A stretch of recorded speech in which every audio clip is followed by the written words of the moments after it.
Okay, just want to listen to myself. Is everything fine?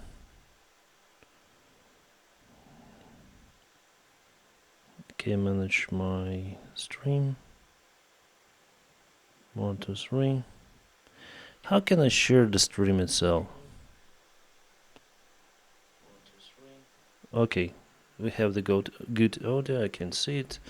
I have the chat just in front. Just want to... Okay. That's my Telegram, so now I should go... Where should I go for my Google? I'll type on Telegram that we have the stream. Oh, hi guys. Just before we can talk like sometime. I'll answer your comments. I'm already live there. Live there.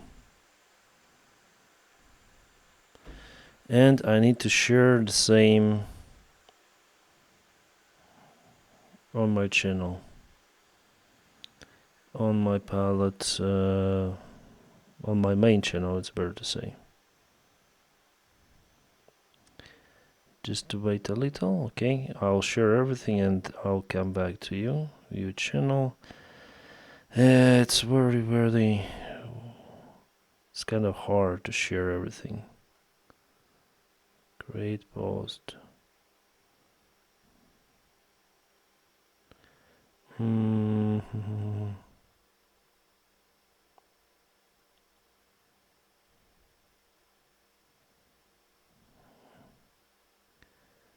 Trying to show how to share it. Crazy community, okay. A new one. I want to share the post.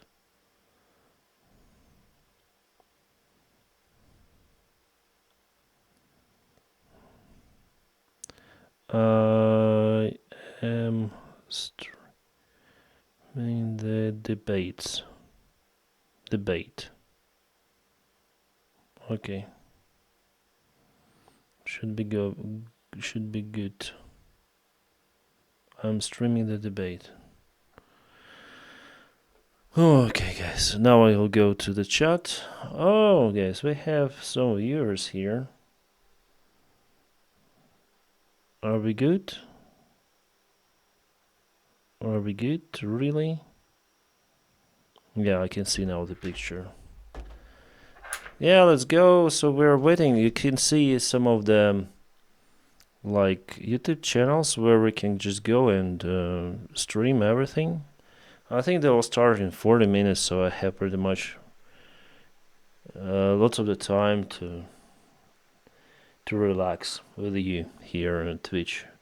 I decided to make it on the Twitch because on the YouTube platform, the ABC company, which starts this the mainstream, let's say, of debates, they may, apply some of the sanctions for me, and I don't want my YouTube channels to be sanctioned.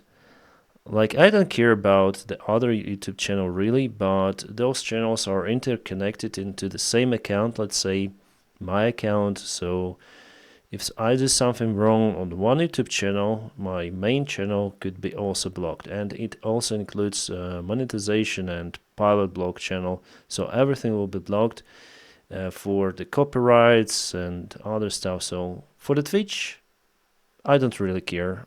It's not my main platform.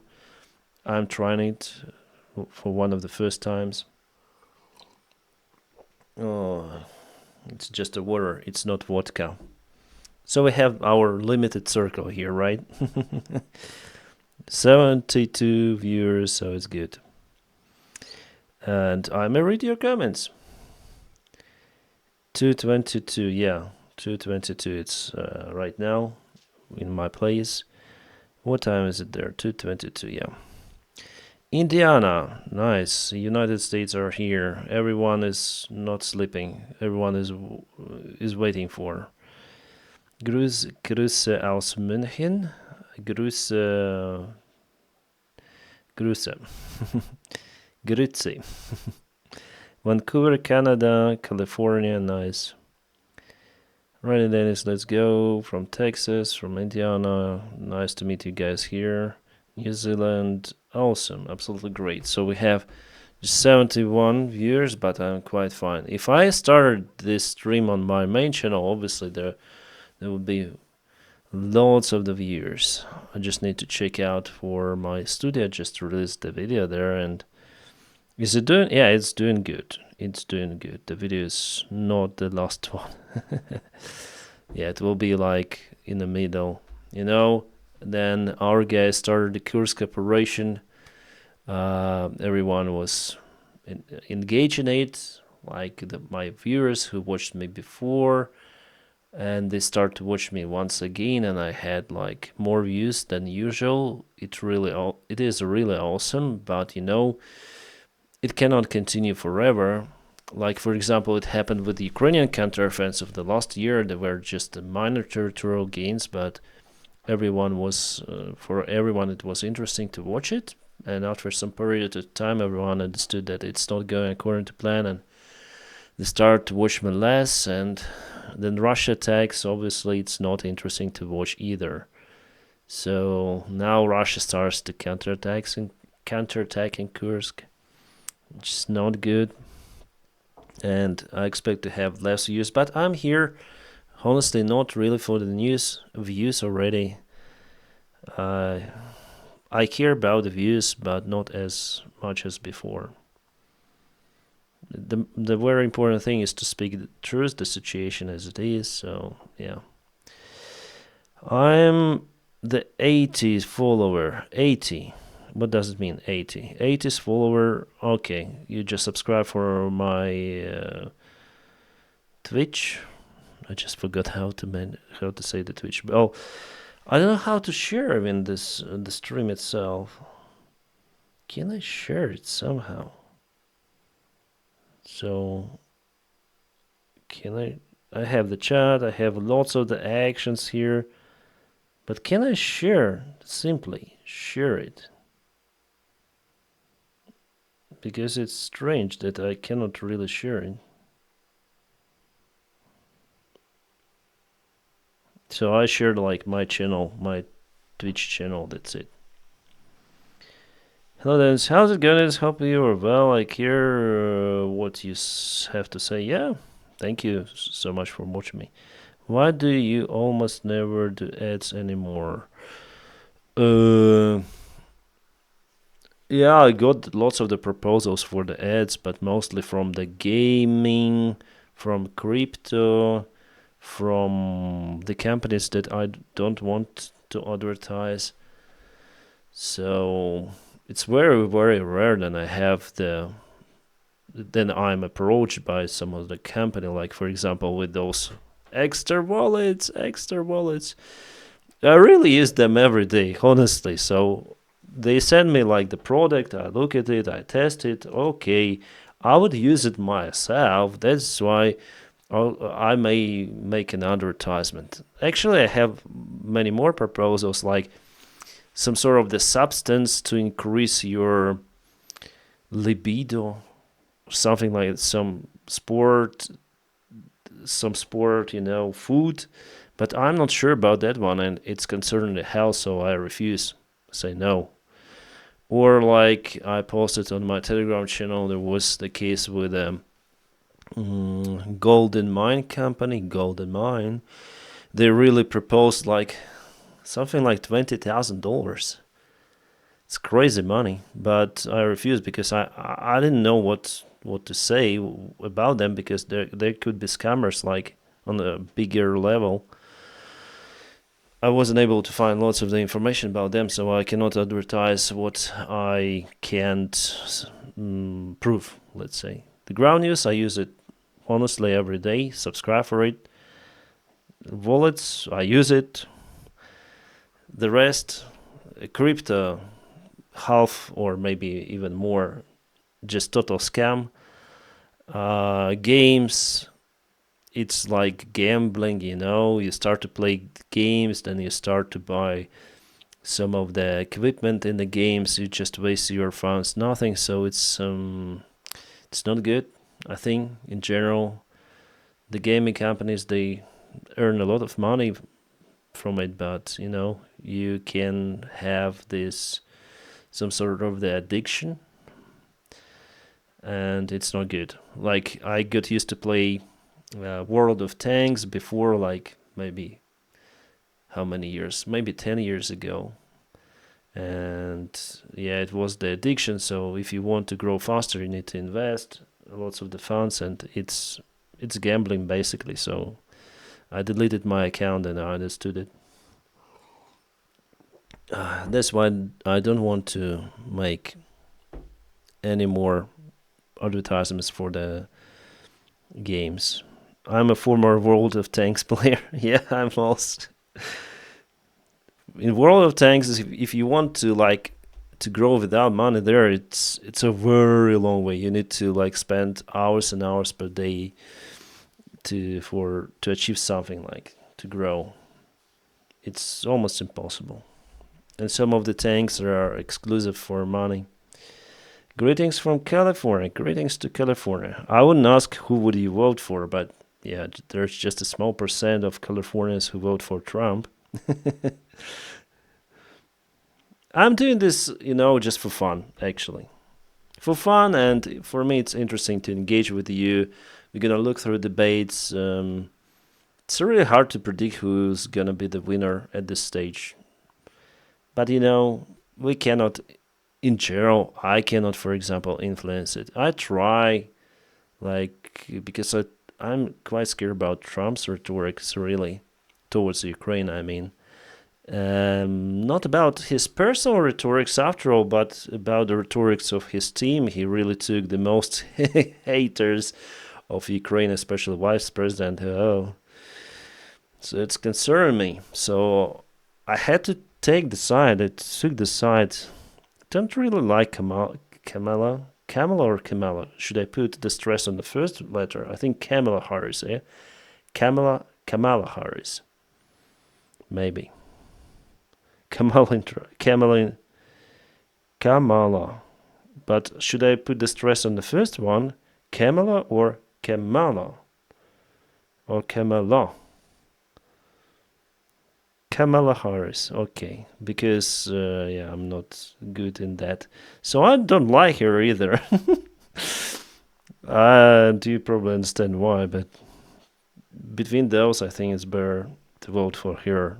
As for me, as for Ukrainian, just how you said it the first time. Read Kamala. Okay, Kamala. Kamala. Kamala. Okay. Not Kamala, like it's not the Kamala. Okay, Kamala. Super. Super. Thank you, Tamarnina, for telling me. Now I need to spell your name correctly. Tamarnina.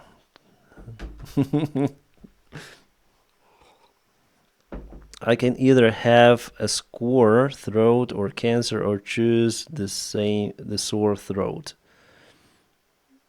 I didn't understand that, but okay. So I'm just waiting now. We have still 28 minutes till we can click and check out like who's going live. NBC News, they're going live. Okay, let's check it out. Just a few short years ago, there weren't wars breaking out all over the world. We had a rational, sane southern border policy. So he's got to remind people of that. He's got to expose her radical record at the same time, but he needs to stay on message. He needs to focus on what the American people care about every single day and not run rabbits. There's no doubt she's going to have those can lines ready to go, those contrived stories like she did in the package that you guys. All right, now tell me about the sound. Have you heard it?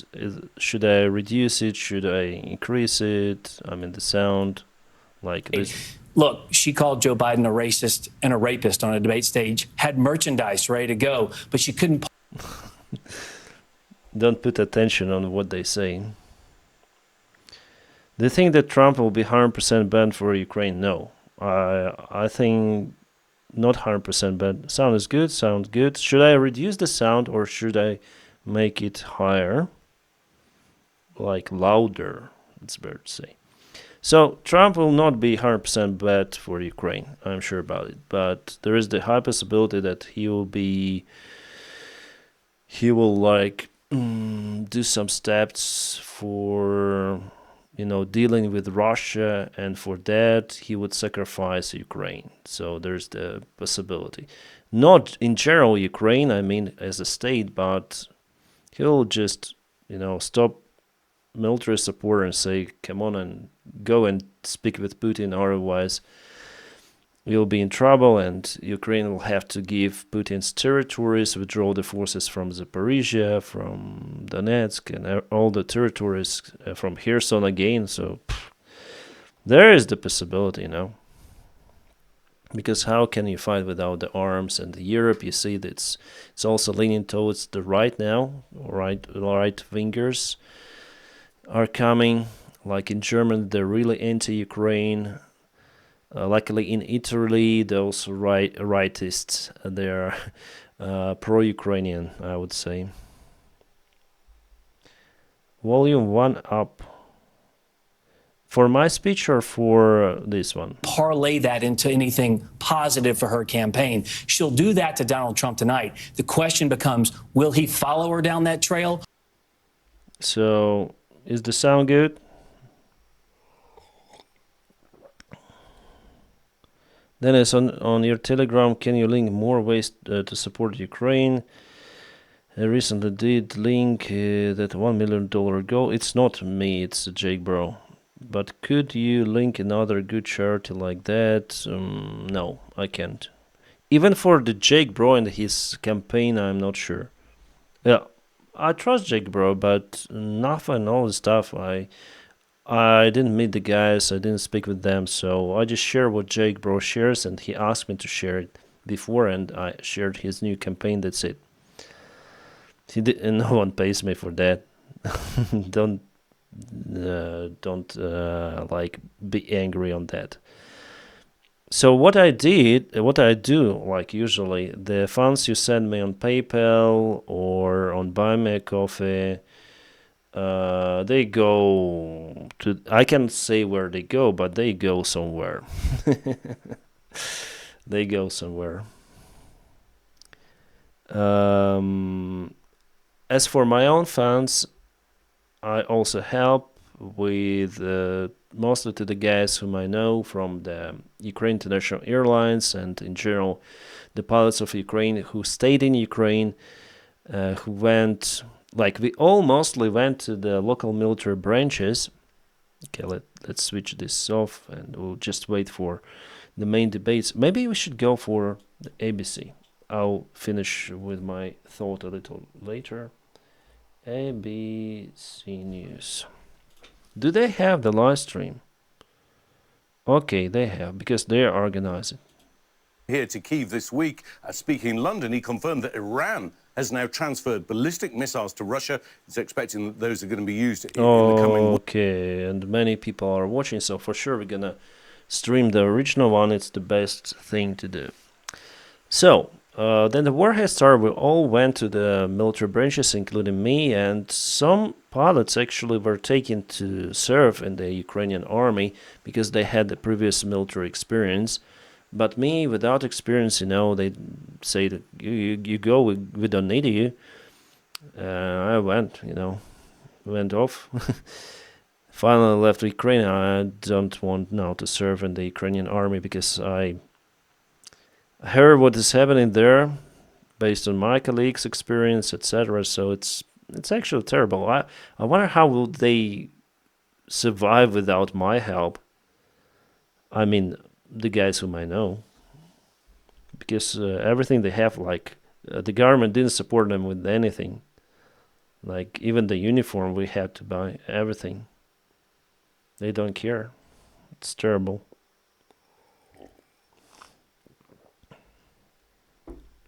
I understand, yeah, shit happens. Now we can buy them some cars, some of the equipment. Some of my friends are flying Bayraktars.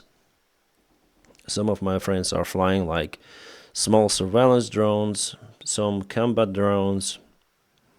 So yeah, I trust them, so I help them directly.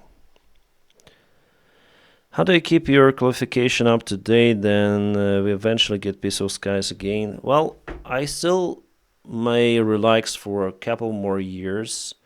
I obtained my renewal of the type rating the last year, so I think for 3 more years since that time, so 2 more years, I can be okay with my pilot license. So what I need to go is just for the sim station, for the simulator station, and update the type rating. The thing is that Ukrainian pilot license is not okay in Europe or in the United States. So you have to pass for the local license, and it's a long way, here.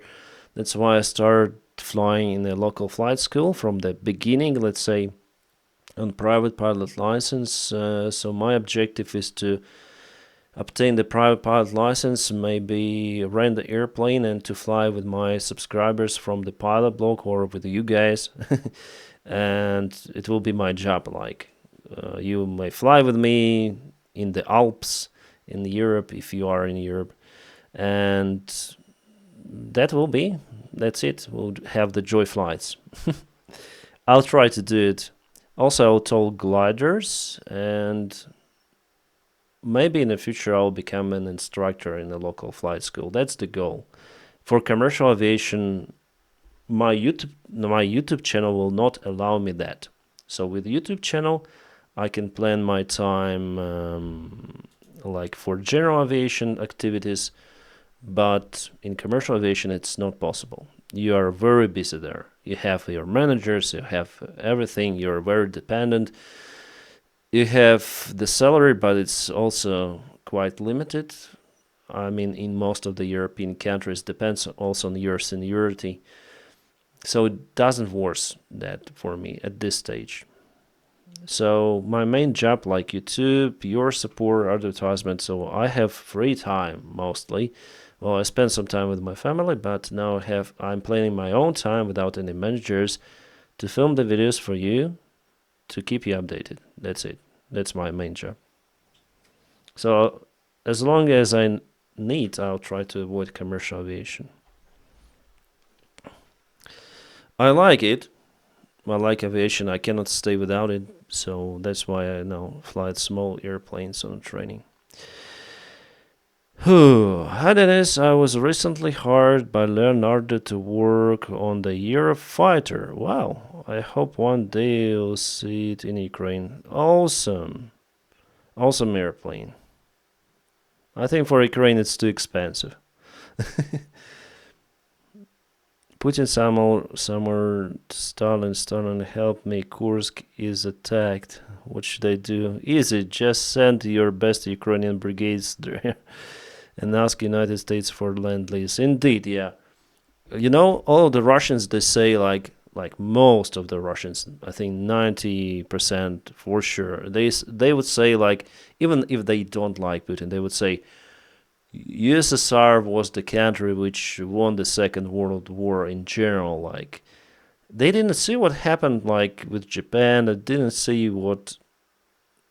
They do not realize, let's say, that United States supported Soviet Union with everything. Like, it was a real Lend-Lease. It was everything that was sent to the Soviet Union. Everything. So, including iron, aircraft, some of the tanks, equipment, everything. Without the United States, Hitler would have taken Moscow for sure, and they do not realize it. They say, oh, those are Pindos. Pindos, they call Americans. Pindos, they start to fight against Hitler at the very end of the war. They're suckers. That's what they would tell you. Fuck them.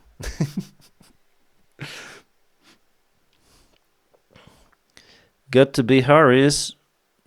The Trump prosecutor not convinced crime. Okay.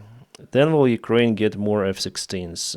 At the end of the year, there should be more from Denmark, I think. Yeah, Pindos. They call you, if you are American, they call you Pindos.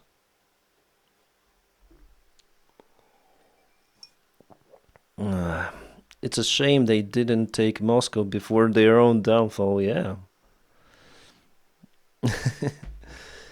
But, for me, the difference between Stalin's and Hitler's regime is not that big. Even though I have relatives who were fighting for the Soviet army there, by the time it was, I think, more important to get rid of the Nazi regime. But Stalin is not far away from Hitler, really. And Putin is not far away from Hitler, too. Kamala, time to shine, guys. Hope she don't screw up. She doesn't, yeah. How many languages do you speak? Yeah, some English, Ukrainian, Russian. Not a lot. I'm now studying German. Kamala is a little we'll see, guys. We'll see. Kind of interesting déjà vu. The last time we were on YouTube stream with Joe Biden, Trump, really debates may influence the next move, right? Without those debates, I think that Joe Biden would have still be here. Yeah, Joe is just he's, I won't say he's old, because Trump is not that older, but Trump has his mind still functioning more compared to Joe Biden. I mean, he's not smart, but he is functioning, Trump. He can tell his speech is good, he is not thinking too much about his words, he is not glitching that much compared to Biden. That's why he won the debates, simply because of that. Not because he is more educated, he is much less educated, but he's like a show guy, and people like show guys.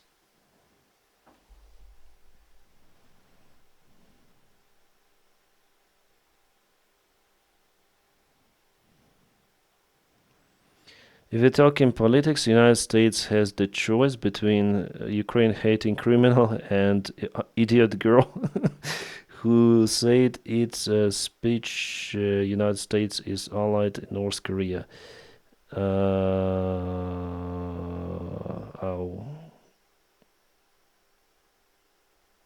Okay, I allowed this comment. I allowed all the comments. I hope that Twitch is not that censored. I heard it's more censored than YouTube after all. Definitely tongue in cheek. He wants Trump. So we'll see. It's again not the perfect choices for the United States, like Kamala and Harris. It's my opinion, guys. So sorry. From Democrats, I would like to see maybe Michelle Obama or maybe some other candidate, not sure whom. But from Republicans, for sure, I would like to see a different candidate. No, Twitch is fine as long as no one says anything racist and hateful you expect anywhere else. Okay, good. What do you think of Arestovich? Arestovich played a great media role at the very beginning of the war. Simply because of the Arestovich, many people were encouraged. Many Ukrainians were in state of panic, actually. Leaving their homes, it was natural, and many people worried. And he was with his monotonous speech, he was no worries, Ukrainians, everything is fine. Look, here Russians, they're gonna extend their supply lines, we're gonna send some of the forces there. Look, Zaluzhny say that this area of Kiev is under control, Russia is not moving, blah blah blah. So during the first several weeks or maybe couple of months, he was really calming, and it was a great relief of people, so people understood that everything definitely was not as critical as we initially thought, because even my thoughts on the third day, then I saw Russians near Kiev. Okay, Kiev is doomed, Russians will take it. And it was, really, really hard for people to perceive that, and Arestovich helped a lot. But now he is working in the media, his own media channels, and he shares some of the narratives of the Russian propaganda, really, in many of his videos. But so he does like that. He criticized the Ukrainian government. Sometimes I do it as well. So he says truthful things, but in addition, he adds more and more stuff on top, and plus some of the Russian propaganda. So I think that he was bought like those bloggers who were bought in the United States recently, Tenet Media. The same stuff happened with Arestovich. So I think he is working for Russia now, mixing some truths and Russian fakes.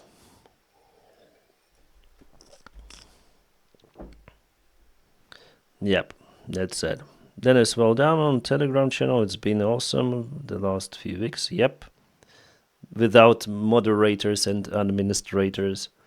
The main reason for me to remove the admins was that I have numerous of the complaints. I had like tons of the emails, especially on people complain about one admin. I will not tell you the name, but you probably know if you are my Telegram follower. So he banned everyone, like for like, if you say like fuck that, fuck this, if you say about something bad about me, I'll not ban you. But if you like say something bad about the race, well, I'll ban you probably.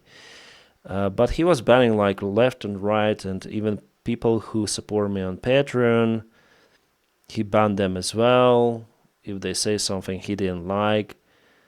So, and for me, somehow I wasn't able to unban some of the people, so I just wrote like, people, guys, if you are banned, just write on my email and I'll try to search for you and unban. If you tell me your story in brief for me to understand that you are not a Russian bot or someone. And many people wrote to me and unbanned many of the people actually. So, it was a better experience having admins on the channel after all. From one side, they're moderating the channel for the possible spam that now we have, unfortunately, because I cannot handle everything. But on the other hand, if they feel the power, if they have this mindset that I can rule, I can ban everyone, so they'll start to ban everyone. It's terrible. Yeah, you know the name already. Yeah, he got issues. I got many of the complaints on him, and that's why I decided, okay, I cannot ban. If I'll ban him, only the other admin, he's a nice guy. He might. Okay, and I decided I don't need admins. I'll handle everything myself. Yeah. Yeah, Dems really hate freedom of speech. Yeah, I think that even if you tell bad things about me, I can live with it. I will not ban for it. It's not MAGA bots. You realize that right around 1 of every 2 support each candidate right now. Yeah, I understand. Like half Americans support Trump, and Americans are great. So America is great. They support Ukraine in general. So it's not even about Ukraine, I think. It's about America, like democratic state, and if you have those candidates, it's your choice. It's democracy. If Trump wins, okay, what can we do? It's democracy. Whether we like him or not, maybe someone doesn't like Harris.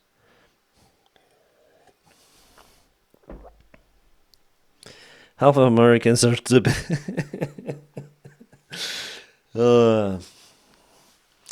I disagree. You cannot say that to such a great number of people, like millions. They live in their own communities, and they perceive this information from their own perspective. Like we here, even I live now in Switzerland, in a village, in a small village. It's good for the taxes. It's good for everything. But here people are very conservative. They are voting just for nationalistic parties, the parties which hate immigration, and actually they are almost open racists. Not recently, I think the last year we have this advertisement, like have the paper on the one side, you have black immigrants coming to the country and everything is dirty. On the other side, you have the white family in the mountains and everything is perfect. Like, you cannot imagine this paper in the United States or, for example, in nearby Germany, but they share this, this party. So people vote for those guys. But in the city, they don't vote for those guys. They multicultural, they totally different. People from the same country. I think for the United States, it also goes like that.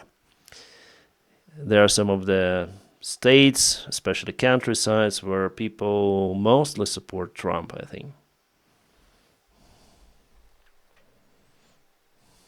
To be honest, I can't imagine how can people still support Democrats after all what they have done. I think the only reason to support Democrats is being afraid of Republicans support Russia.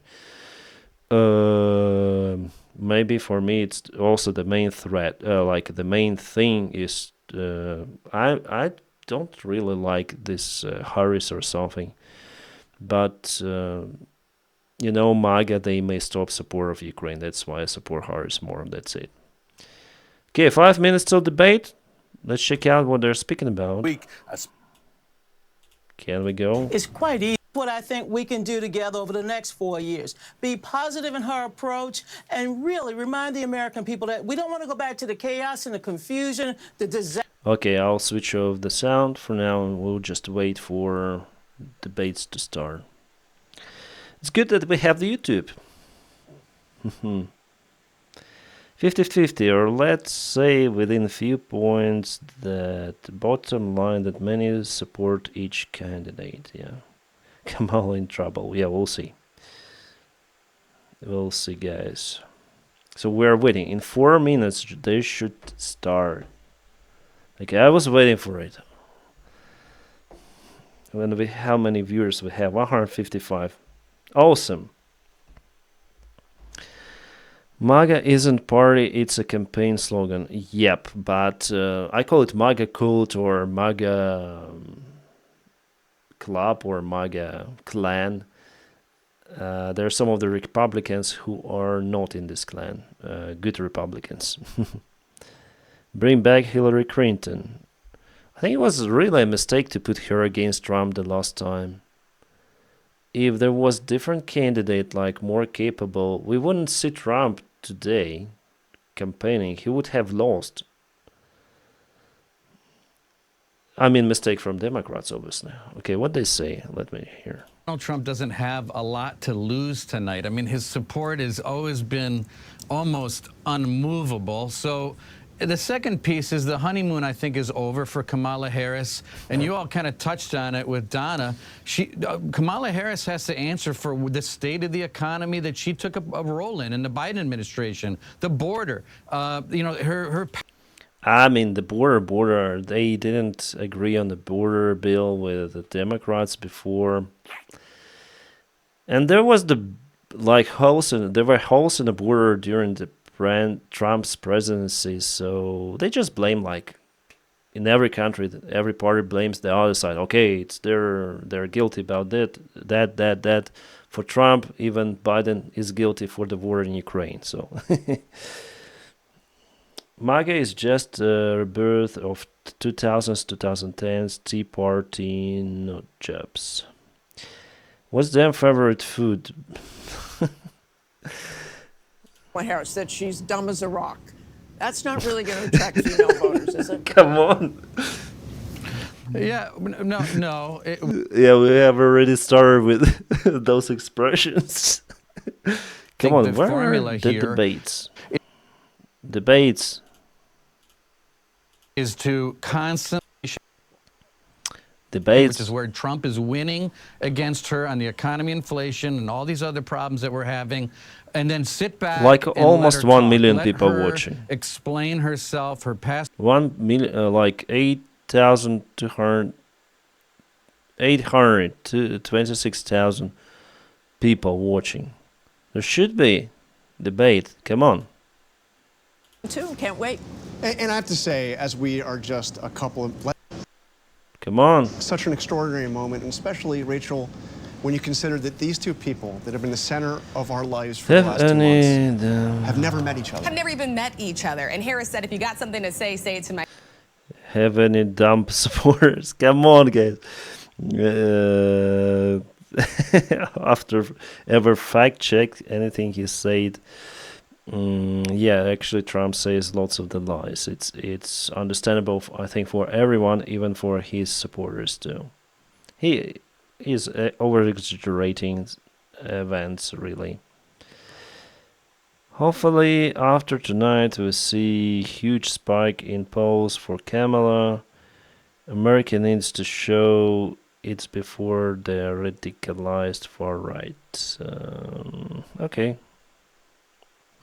It's like watching America slide into into idiocracy in real time. Banger of a move. Oh, we have our news division keeping an eye on everything. We are going to be fact-checking on our live blog. It's all going to be happening right here. The debate now just 10 seconds to go. And we will be back with our post-game show as soon as it's over. We are going to toss it right now to David Muir and Linsey Davis. Come on, come on, come on. Tonight, the high-stakes showdown here in Philadelphia between Vice President Kamala Harris and former President Donald Trump. Their first face-to-face meeting in this presidential election, their first face-to-face meeting ever. A historic race for president upended just weeks ago. President Biden withdrawing after his last debate. Donald Trump now up against a new opponent. The candidates separated by the smallest of margins, essentially tied in the polls nationally and in the key battlegrounds, including right here in Pennsylvania, all still very much in play. The ABC News presidential debate starts right now. This is an ABC News special, the most consequential moment of this campaign. Kamala Harris. Together, we will chart a new way Popcorn forward. time. Donald Trump. We will soon be a great nation again. Face to face, historic. The ABC News presidential debate. Here now, David Muir and Linsey Davis. Oh, the studio is smaller compared to what it was. Good evening, I'm David Muir, and thank you for joining us for tonight's ABC News presidential debate. We want to welcome viewers watching on ABC and around the world tonight. Vice President Kamala Harris and President Donald Trump are just moments away from taking the stage in this unprecedented race for president. And I'm Linsey Davis. Tonight's meeting could be the most consequential event of their campaigns, with Election Day now less than 2 months away. For Vice President Kamala Harris, this is her first debate since President Biden withdrew from the race on July 21st. Of course, that decision followed his debate against President Donald Trump in June. Since then, this race has taken on an entirely new dynamic. And that brings us to the rules of tonight's debate. 90 minutes with 2 commercial breaks. No topics or questions have been shared with the campaigns. The candidates will have 2 minutes to answer questions, and this is the clock. That's what they'll be seeing. 2 minutes for rebuttals and 1 minute for follow-ups, clarifications, or responses. Their microphones will only be turned on when it's their turn to speak. No pre-written notes allowed. There is no audience here tonight in this hall at the National Constitution Center. This is an intimate setting for 2 candidates who have never met. President Trump won the coin toss. He chose to deliver the final closing statement of the evening. Vice President Harris selected the podium to the right. So let's now welcome the candidates to the stage. Vice President Kamala Harris and President Donald Trump.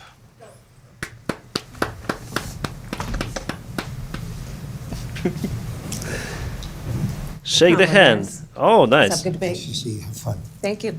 Good. They shake Welcome their hands. to you both. It's wonderful to have you. It's an honor to previous have you time. both here tonight. Good evening. We are looking forward to a spirited and thoughtful debate. So let's get started. I want to begin tonight with the issue that voters repeatedly say is their #1 issue, and that is the economy and the cost of living in this country. Vice President Harris, you and President Trump were elected 4 years ago, and your opponent on the stage here tonight often asks his supporters, are you better off than you were 4 years ago? When it comes to the economy, do you believe Americans are better off than they were 4 years ago? So I was raised as a middle-class kid. And I am actually the only person on this stage who has a plan that is about lifting up the middle class and working people of America. I believe in the ambition, the aspirations, the dreams of the American people. And that is why I imagine and have actually a plan to build what I call an opportunity economy. Because here's the thing. We know that we have a shortage of homes and housing. And the cost of housing is too expensive for far too many people.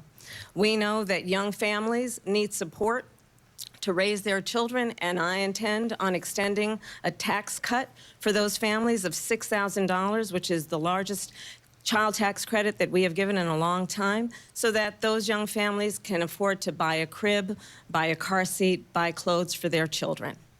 My passion, one of them, is small businesses. My mother raised my sister and me, but there was a woman who helped raise us. We call her our second mother. She was a small business owner. I love our small businesses.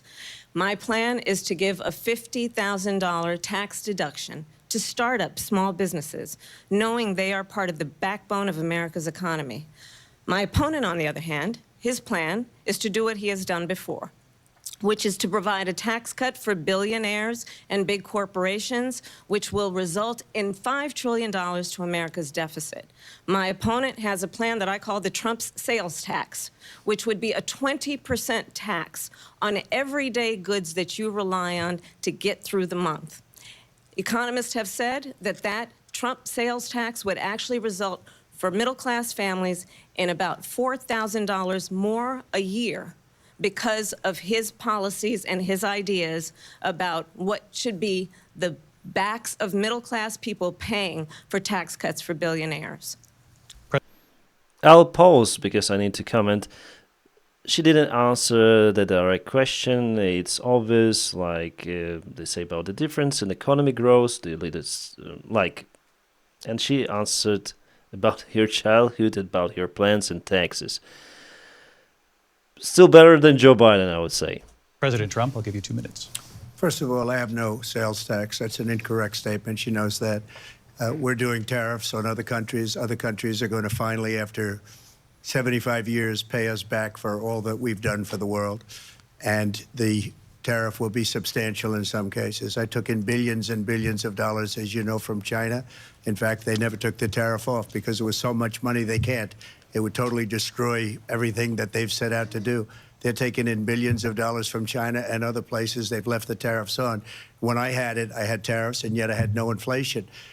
Look, we've had a terrible economy because inflation which is really known as a country buster. It breaks up countries. We have inflation like very few people have ever seen before, probably the worst in our nation's history. We were at 21%, but that's being generous because many things are 50, 60, 70, and 80% higher than they were just a few years ago. This has been a disaster for people, for the middle class, but for every class. On top of that, we have millions of people pouring into our country from prisons and jails, from mental institutions and insane asylums, and they're coming in and they're taking jobs that are occupied right now by African Americans and Hispanics, and also unions. Unions are going to be affected very soon. And you see what's happening. You see what's happening with towns throughout the United States. You look at Springfield, Ohio. You look at Aurora in Colorado. They are taking over the towns. They're taking over buildings. They're going in violently. These are the people that she and Biden led into our country, and they're destroying our country. They're dangerous. They're at the highest level of criminality, and we have to get them out. We have to get them out fast. I created one of the greatest economies in the history of our country. I'll do it again and even better. We are going to get he put everything in those 2 minutes. Like, it's really hard to comment the inflation figures, especially. I think it's not 60-70%. He says for the rest, some of the products. Complaining, saying that all of the immigrants that are going to the United States, all criminals. No, it's not good. Yeah, either. It's not the point. Like, there are some, we may admit, but not in general totally. Like, and people are going to have the better life. I think it will. No one will stop them. Actually, it's impossible to stop them. No president will stop them. After all. To immigration and border security during this debate, but I would like to let Vice President Harris respond on the economy here. Well, I would love to. Let's talk about what Donald Trump left us. Donald Trump left us the worst unemployment since the Great Depression. Donald Trump left us the worst public health epidemic in a century. Donald Trump left us the worst attack on our democracy since the Civil War. And what we have done is clean up Donald Trump's mess. What we have done and what I intend to do is build on what we know are the aspirations and the hopes of the American people. But I'm going to tell you all in this debate tonight, you're going to hear from the same old tired playbook, a bunch of lies, grievances, and name-calling. What you're going to hear tonight is a detailed and dangerous plan called Project 2025 that the former president intends on implementing if he were elected again. I believe very strongly that the American people want a president who understands the importance of bringing us together, knowing we have so much more in common than what separates us, and I pledge to you to be a president for all Americans. President Trump will give you... have to comment, again, she's avoiding the main question, the economy. Not good, I think, after all, because she avoided it for the first time in general. Here, comments about the Trump really attacking the opponent. We'll see how it goes. You have a minute here to respond. Number one, I have nothing to do, as you know, and as she knows better than anyone, I have nothing to do with Project 2025. That's out there. I haven't read it. I don't want to read it purposely. I'm not going to read it. This was a group of people that got together. They came up with some ideas, I guess some good, some bad. But it makes no difference. I have nothing to do. Everybody knows I'm an open book. Everybody knows what I'm going to do. Cut taxes very substantially and create a great economy like I did before. We had the greatest economy. We got hit with a pandemic. And the pandemic was not since 1917, where 100 million people died, has there been anything like it. We did a phenomenal job with the pandemic. We handed them over a country where the economy and where the stock market was higher than it was before the pandemic came in. Nobody's ever seen anything like it. We made ventilators for the entire world. We got gowns, we got masks, we did things that nobody thought possible. And people give me credit for rebuilding the military. They give me credit for a lot of things, but not enough credit for the great job we did with the pandemic. But the only jobs they got were bounce back jobs. These were jobs bounce back, and it bounced back and it went to their benefit. But I was the one that created them. They know it, and so does everybody else. Vice President Harris, I'll let you respond. So he said that he created the jobs that later on bounced back. So he created the field for the future jobs. Okay. For the pandemic, I think for the United States, they could have handled it in a better way. Some of the European countries did it in a better way. But we'll see after all. So Donald Trump has no plan for you. And when you look at his economic plan, it's all about tax breaks for the richest people. I am offering what I describe as an opportunity economy, and the best economists in our country, if not the world, have reviewed our relative plans for the future of America.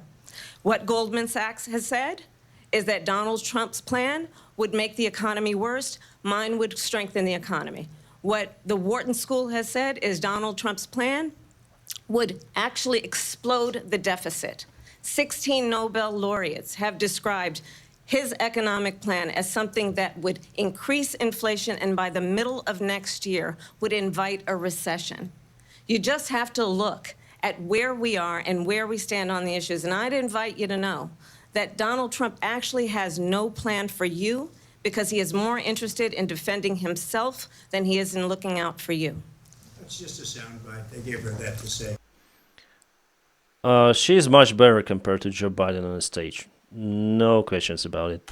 Look, I went to the Wharton School of Finance, and many of those professors, the top professors, think my plan is a brilliant plan. It's a great plan. It's a plan that's going to bring up our worth, our value as a country. It's going to make people want to be able to go and work and create jobs and create a lot of good, solid money for our country. And just to finish off, she doesn't have a plan. She copied Biden's plan, and it's like 4 sentences, like run, spot, run.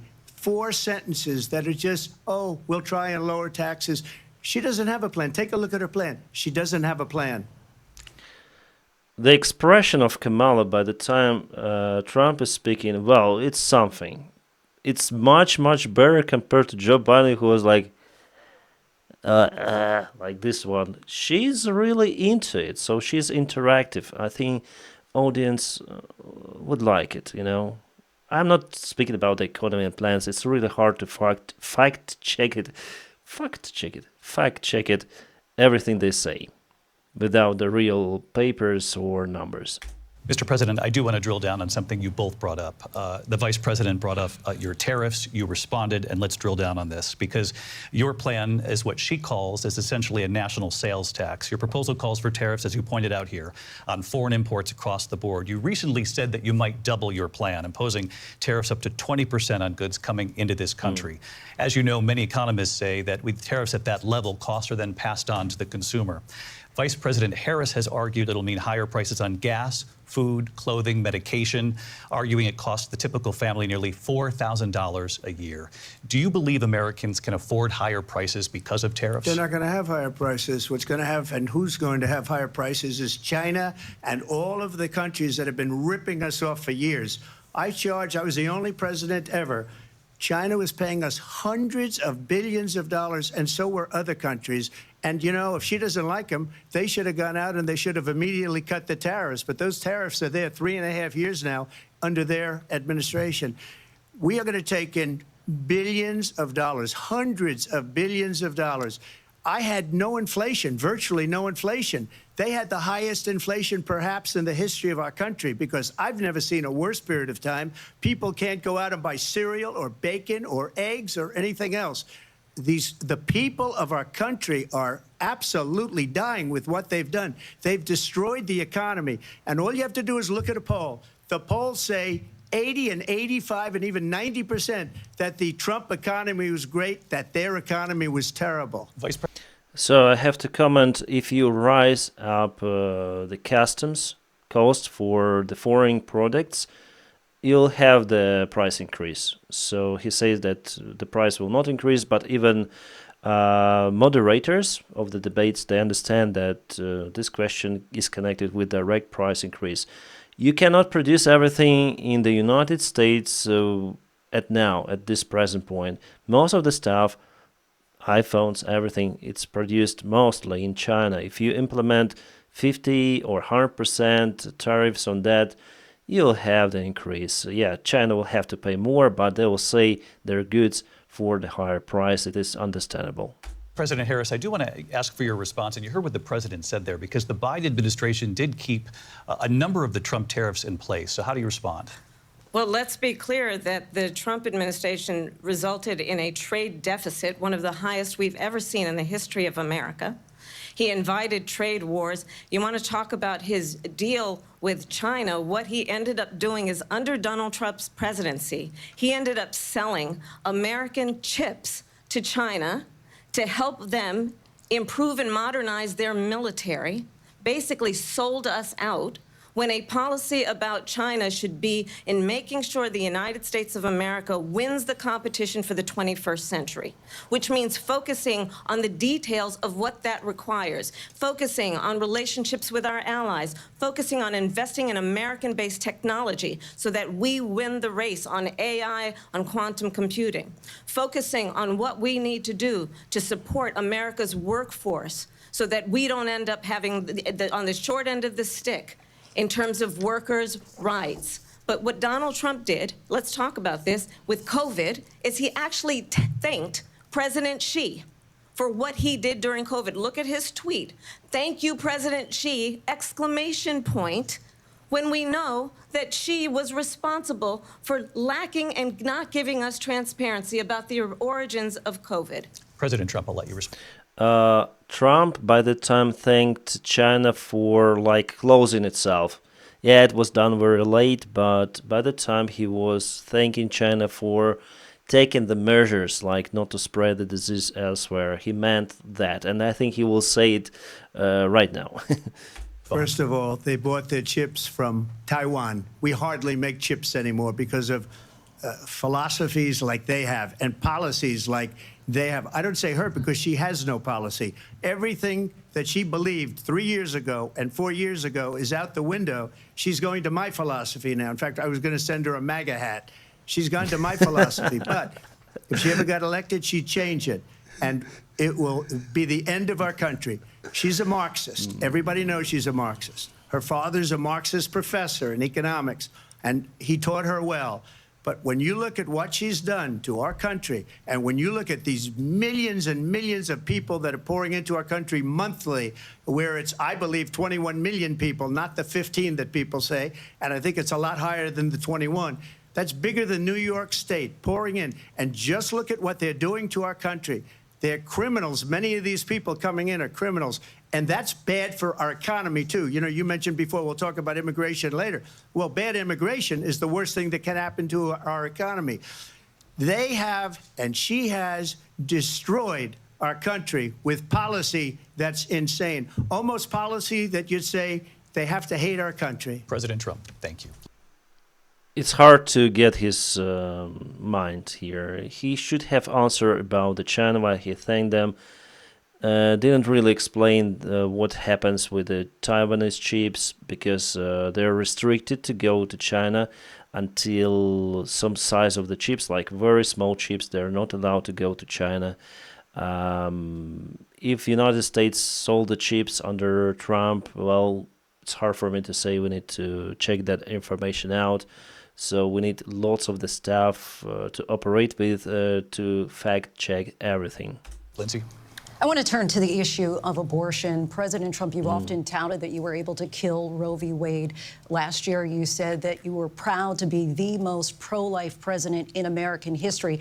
Then last month, you said that your administration would be great for women and their reproductive rights. In your home state of Florida, you surprised many with regard to your 6-week abortion ban, because you initially had said that it was too short. And you said, quote, I'm going to be voting that we need more than 6 weeks. But then the very next day, you reversed course and said you would vote to support the 6-week ban. Vice President Harris says that women shouldn't trust you on the issue of abortion because you've changed your position so many times. Therefore, why should they trust you? Well, the reason I'm doing that vote is because the plan is, as you know, the vote is, they have abortion in the 9th month.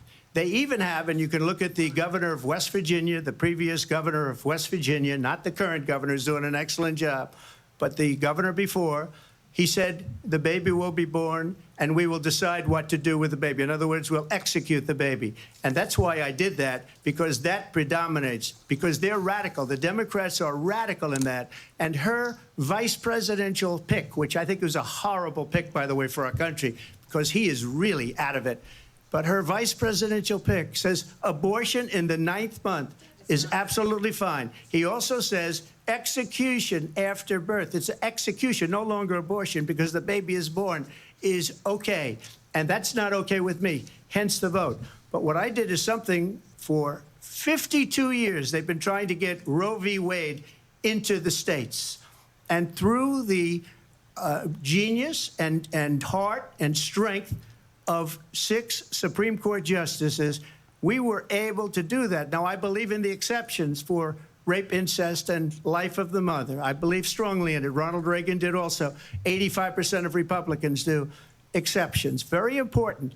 But we were able to get it, and now states are voting on it. And for the first time, you're going to see, look, this is an issue that's torn our country apart for 52 years.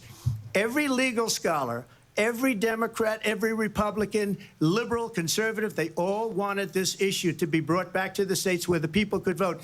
And that's what happened. Now, Ohio, the vote was somewhat liberal. Kansas, the vote was somewhat liberal, much more liberal than people would have thought. But each individual state is voting. It's the vote of the people now. It's not tied up in the federal government. I did a great service in doing it. It took courage to do it. And the Supreme Court had great courage in doing it. And I give tremendous credit to those 6 justices. There is no state in this country where it is legal to kill a baby after it's born. Yes. So Trump totally speculates about this stuff.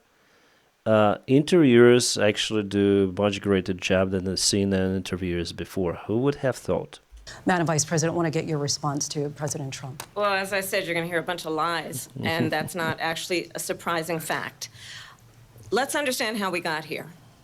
Donald Trump hand-selected 3 members of the United States Supreme Court with the intention that they would undo the protections of Roe v. Wade. And they did exactly as he intended. And now in over 20 states, there are Trump abortion bans, which make it criminal for a doctor or nurse to provide health care. In one state, it provides prison for life. Trump abortion bans that make no exception even for rape and incest, which understand what that means. A survivor of a crime of violation to their body does not have the right to make a decision about what happens to their body next. That is immoral. And one does not have to abandon their faith or deeply held beliefs to agree. The government, and Donald Trump certainly, should not be telling a woman what to do with her body. I have talked with women around our country. You want to talk about this is what people wanted? Pregnant women who want to carry a pregnancy to term, suffering from a miscarriage, being denied care in an emergency room because the healthcare providers are afraid they might go to jail, and she's bleeding out in a car in the parking lot. She didn't want that. Her husband didn't want that. A 12 or 13-year-old survivor of incest being forced to carry a pregnancy to term. They don't want that.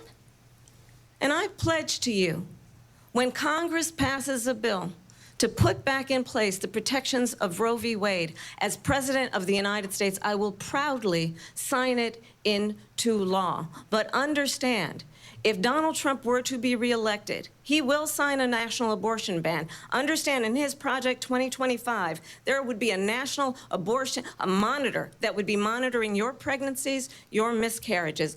I think the American people believe that certain freedoms, in particular the freedom to make decisions about one's own body, should not be made by the government. Thank you, Vice President Harris. Well, there she goes again. It was very strong. She won it, like 100%. I don't know your relation towards abortion, but no chance here for Trump, for sure. It's a lie. I'm not signing a ban, and there's no reason to sign a ban, because we've gotten what everybody wanted. Democrats, Republicans, and everybody else, and every legal scholar wanted it to be brought back into the states. And the states are voting. And it may take a little time, but for 52 years, this issue has torn our country apart. And they've wanted it back in the states. And I did something that nobody thought was possible. The states are now voting. What she says is an absolute lie. And as far as the abortion ban, no, I'm not in favor of abortion ban, but it doesn't matter because this issue has now been taken over by the states. Would you veto a national abortion ban if it came to your desk? Well, I won't have to because, again, 2 things. Number one, she said she'll go back to Congress. She'll never get the vote. It's impossible for her to get the vote, especially now with the 50-50 and essentially 50-50 in both Senate and the House. She's not going to get the vote. She can't get the vote. She won't even come close to it. So it's just talk. You know what it reminds me of? When they said they're going to get student loans terminated, and it ended up being a total catastrophe. The student loans, and then her, I think probably her boss, if you call him a boss, he spends all his time on the beach. But look, her boss went out and said, we'll do it again. We'll do it a different way. And he went out, got rejected again by the Supreme Court. So all these students got taunted with this whole thing about this whole idea.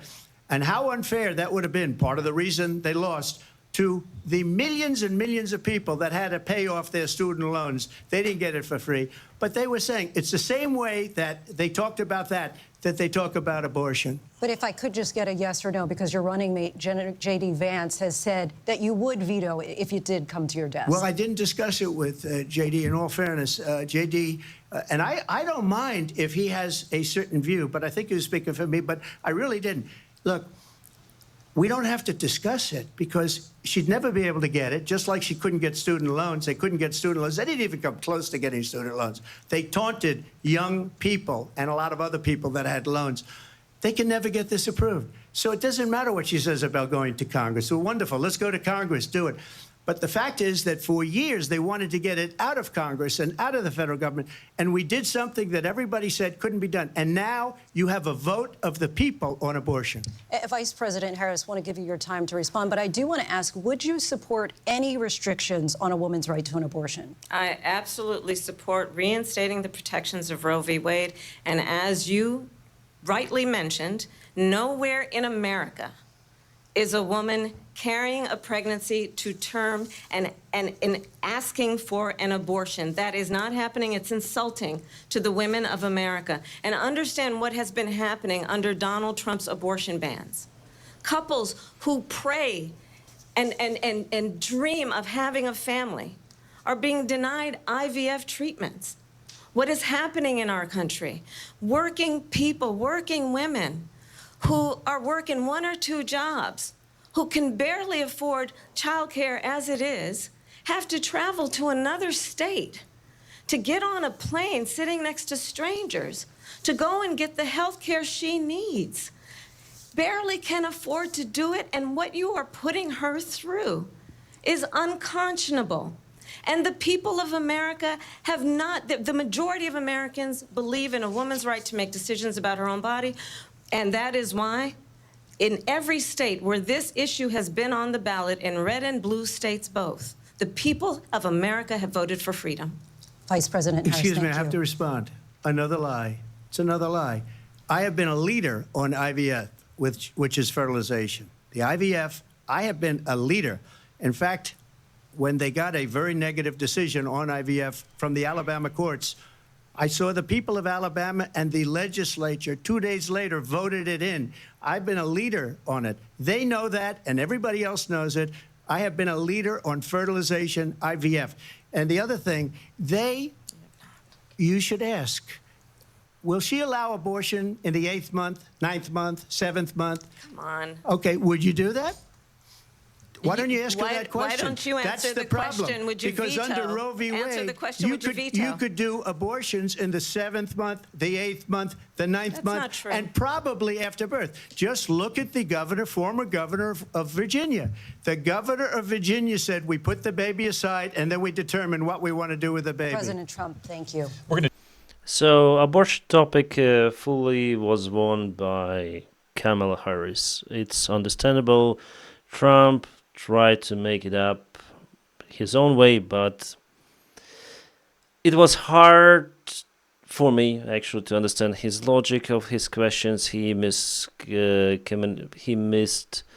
topic sometimes, and also speaking open lies about the babies. You just hear him. So Kamala was more like understandable, more friendly towards women, towards this situation. I mean, so he won this. She won this. She won it.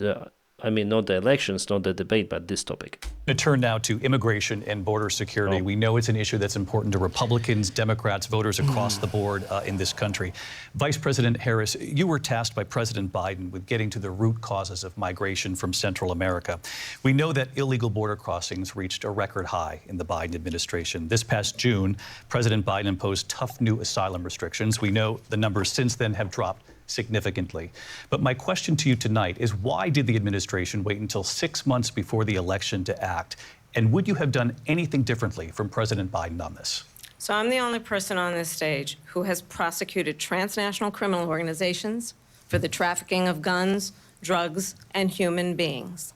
And let me say that the United States Congress, including some of the most conservative members of the United States Senate, came up with a border security bill which I supported. And that bill would have put 1,500 more border agents on the border to help those folks who are working there right now overtime, trying to do their job. It would have allowed us to stem the flow of fentanyl coming into the United States. I know there are so many families watching tonight who have been personally affected by the surge of fentanyl in our country. That bill would have put more resources to allow us to prosecute transnational criminal organizations for trafficking in guns, drugs, and human beings. But you know what happened to that bill? Donald Trump got on the phone, called up some folks in Congress, and said, kill the bill. And you know why? Because he'd prefer to run on a problem instead of fixing a problem. And understand, this comes at a time where the people of our country actually need a leader who engages in solutions, who actually addresses the problems at hand. But what we have in the former president is someone who would prefer to run on a problem instead of fixing a problem. And I'll tell you something, he's going to talk about immigration a lot tonight, even when it's not the subject that is being raised. And I'm going to actually do something really unusual, and I'm going to invite you to attend one of Donald Trump's rallies, because it's a really interesting thing to watch. You will see during the course of his rallies, he talks about fictional characters like Hannibal Lecter. He will talk about windmills cause cancer. And what you will also notice is that people start leaving his rallies early out of exhaustion and boredom. And I will tell you, the one thing you will not hear him talk about is you. You will not hear him talk about your needs, your dreams, and your desires. And I'll tell you, I believe you deserve a president who actually puts you first, and I pledge to you that I will. Vice President Harris, thank you. President Trump. She is much better than Joe Biden. And I think she's communicating with the audience much better than Donald Trump. Here, Trump hasn't decided, and she really can speak plain and touching at the same time words and sentences. Awesome, I would say.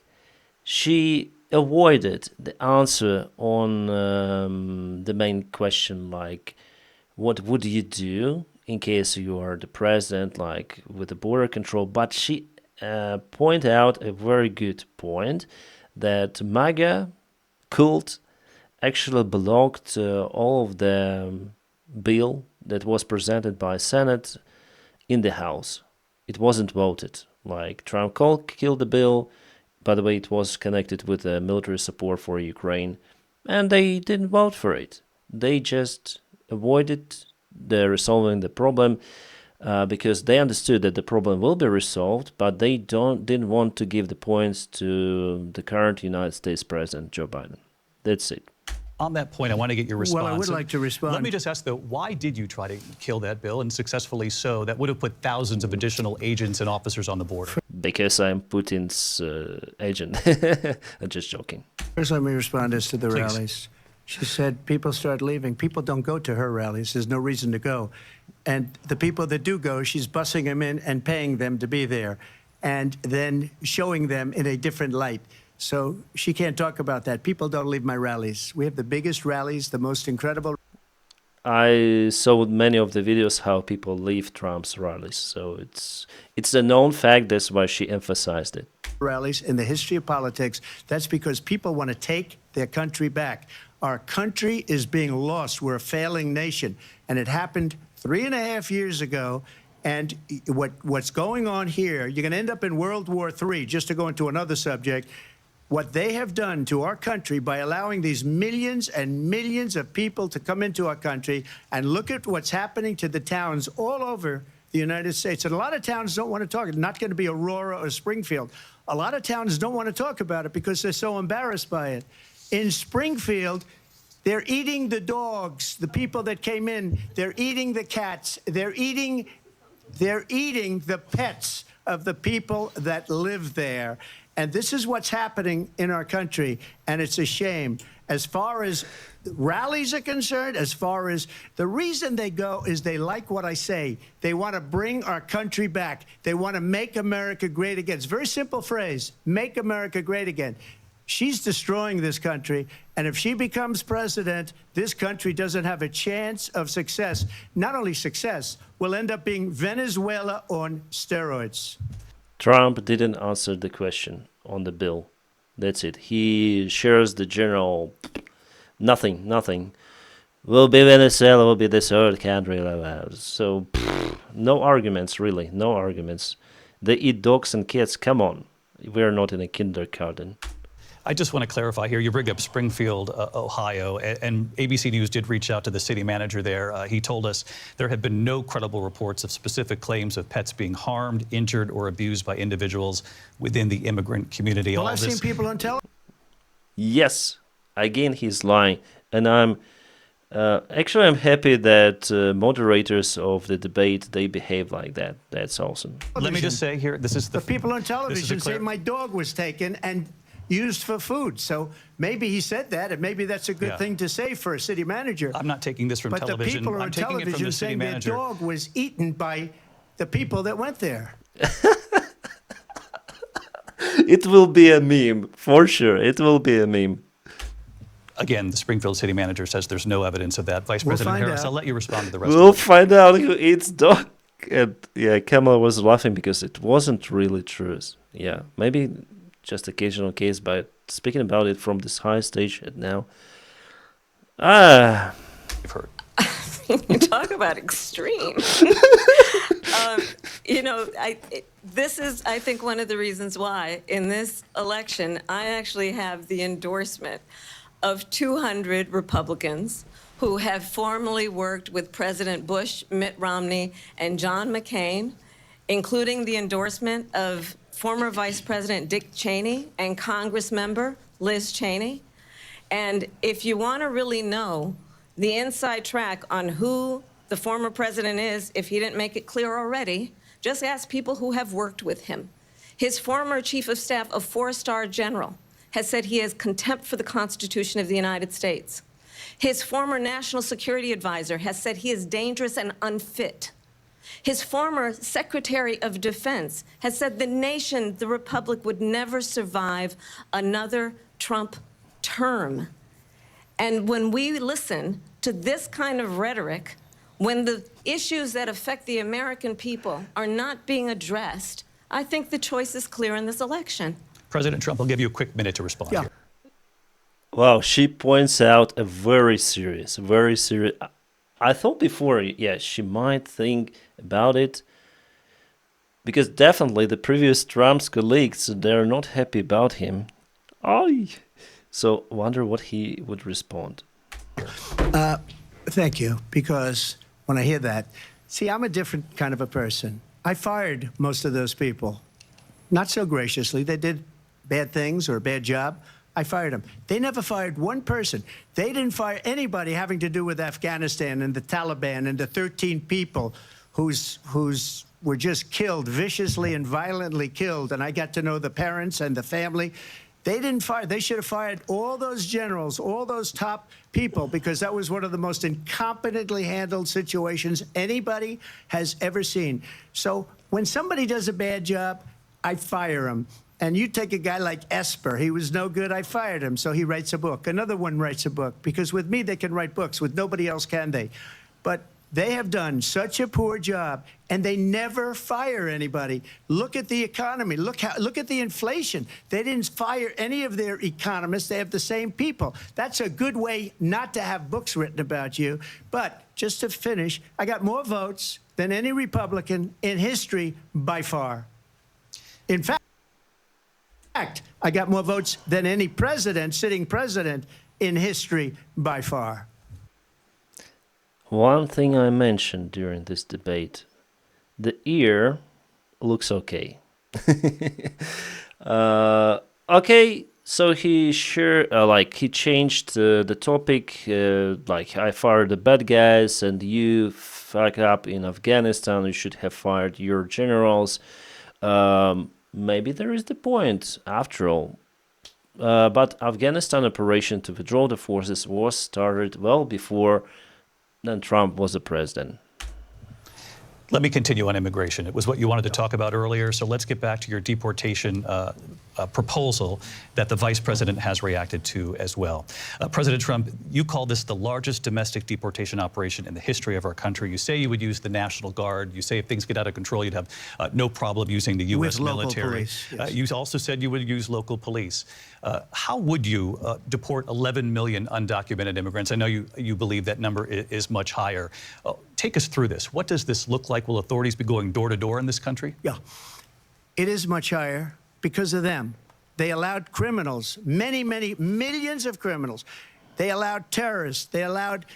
Why not billions? Common street criminals. They allowed people to come in, drug dealers, to come into our country, and they're now in the United States and told by their countries like Venezuela, don't ever come back or we're going to kill you. Do you know that crime in Venezuela and crime in countries all over the world is way down? You know why? Because they've taken their criminals off the street and they've given them to her to put into our country. And this will be one of the greatest mistakes in history for them to allow.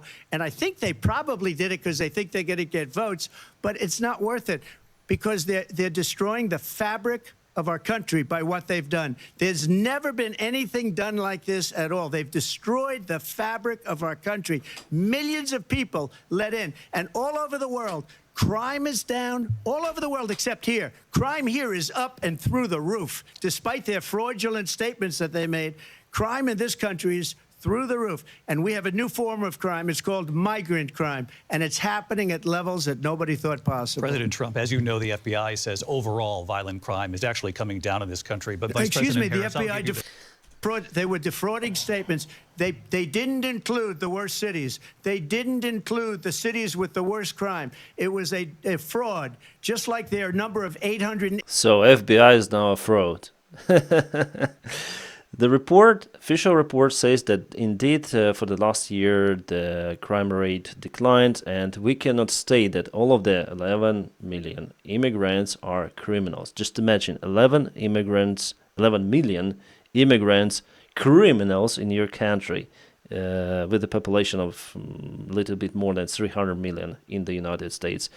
It would be a chaos, like total ghetto everywhere, but somehow you live, right, Americans? So America is it's not like it's the immigration nation. Everyone comes from some side.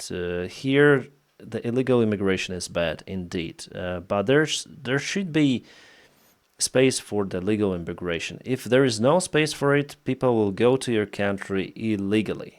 It is understandable. 18,000 jobs that they said they created turned out to be a fraud. President Trump, thank you. I'll let you respond, Vice President Harris. Well, I think this is so rich, coming from someone who has been prosecuted for national security crimes, economic crimes, election interference, has been found liable for sexual assault, and his next big court appearance is in November at his own criminal sentencing. And let's be clear where each person stands on the issue of what is important about respect for the rule of law. So she says that if you say that immigrants are criminals, you're a criminal yourself. And respect for law enforcement. The former vice president called for defunding federal law enforcement, 45,000 agents, get this, on the day after he was arraigned on 34 felony counts. So let's talk about what is important in this race. It is important that we move forward, that we turn the page on this same old tired rhetoric and address the needs of the American people, address what we need to do about the housing shortage, which I have a plan for, address what we must do to support our small businesses, address bringing down the price of groceries. But frankly, the American people are exhausted with this same old tired playbook. Vice President Harris, thank you. Excuse me. Every one of those cases was started by them against their political opponent. And I'm winning most of them, and I will win the rest of them. Especially sexual assault. It was started by probably Kamala personally. appeal. And you saw that with the decision that came down just recently from the Supreme Court. I'm winning most of them. But those are cases, it's called weaponization. Never happened in this country. They weaponized the Justice Department. Every one of those cases was involved with the DOJ, from Atlanta and Fani Willis to the Attorney General of New York and the DA in New York. Every one of those cases.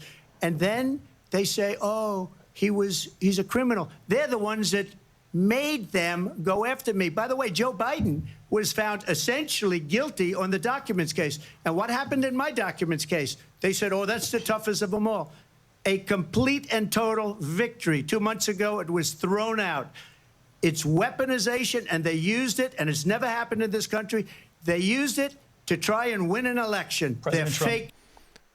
Hunter Biden. Hunter Biden is also a convicted felony. Criminal. The son of president. Who started investigation against him? Who prosecuted him? Also, Democrats. Cases. President Trump, thank you. A really quick response here, Vice President Harris, on this notion of weaponization of the Justice Department. Well, let's talk about extreme and understand the context in which this election in 2024 is taking place. The United States Supreme Court recently ruled that the former president would essentially be immune from any misconduct if he were to enter the White House again. Understand, this is someone who has openly said he would terminate, I'm quoting, terminate the Constitution of the United States, that he would weaponize the Department of Justice against his political enemies. Someone who has openly expressed disdain for members of our military. Understand what it would mean if Donald Trump were back in the White House with no guardrails, because certainly we know now the court won't stop him. We know J.D. Vance is not going to stop him. It's up to the American people. Vice President stop Harris, him. Thank you. Lindsey? Vice President Harris, in your last run for president. This is the one that weaponized, not me. She weaponized. I probably took a bullet to the head because of the things that they say about me. They talk about democracy. I'm a threat to democracy. They're the threat to democracy with a fake Russia. I took the bullet in my head. Where is your bullet, guy? Your ear looks intact.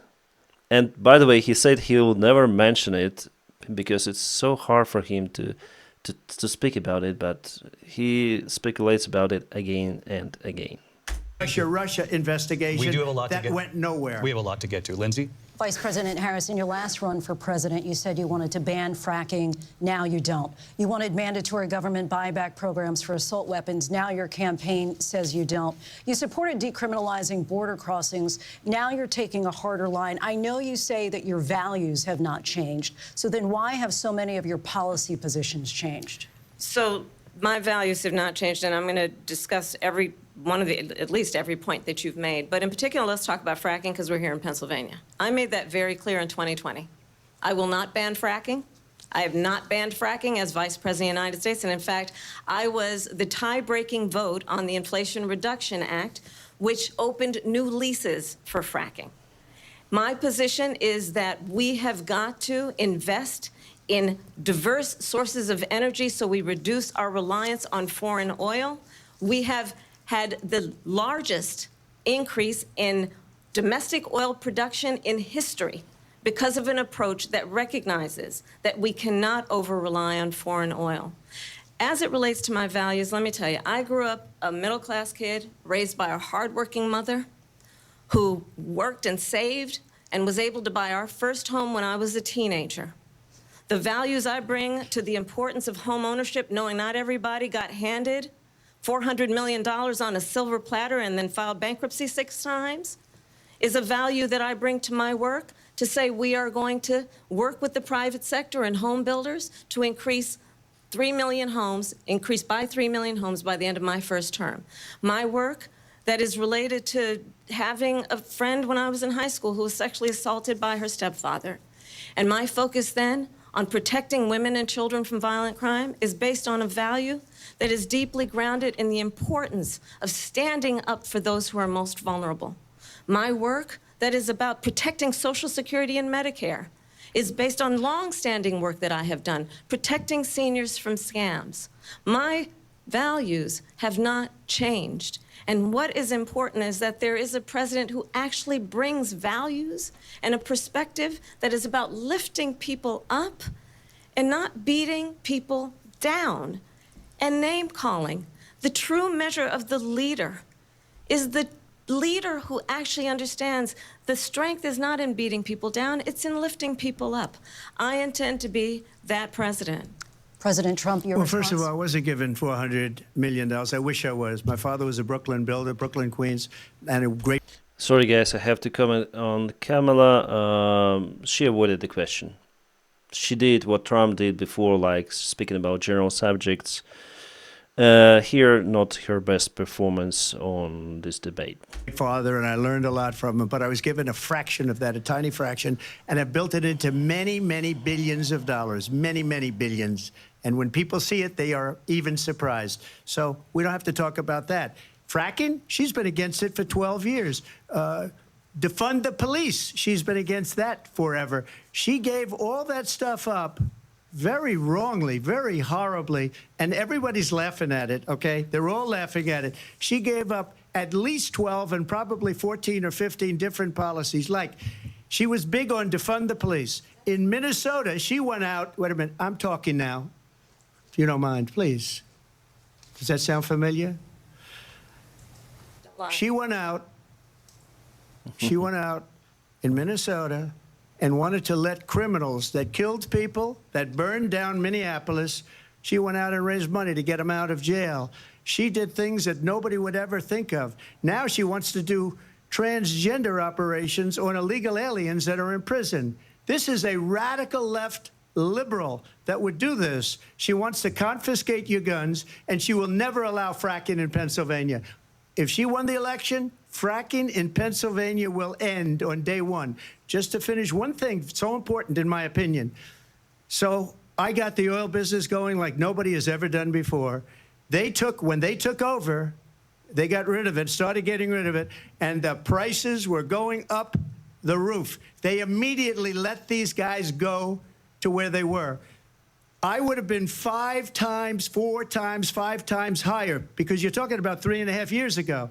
They got it up to where I was because they had no choice, because the prices of energy were quadrupling and doubling. You saw what happened to gasoline. So they said, let's go back to Trump. But if she won the election, the day after that election, they'll go back to destroying our country, and oil will be dead, fossil fuel will be dead, we'll go back to windmills, and we'll go back to solar, where they need a whole desert to get some energy to come out of. You ever see a solar plant? By the way, I'm a big fan of solar, but they take 400, 500 acres of desert President soil. Trump, we have a These lot are of not good issues things that for we the have to get environment, to. as We're she out of time. understands. Thank you. Linsey, thank you. We have an election in just 56 days. And Trump did the same as Kamala did right before him. He mixed up everything and no real evidence. I think he's lying most of the times. I want to talk about the peaceful transfer of power, which, of course, we all know is a cornerstone of our democracy, and the role of a president in a moment of crisis. Mr. President, on January 6th, you told your supporters to march to the Capitol. You said you would be right there with them. The country and the world saw what played out at the Capitol that day, the officers coming under attack. Aides in the West Wing say you watched it unfold on television off the Oval Office.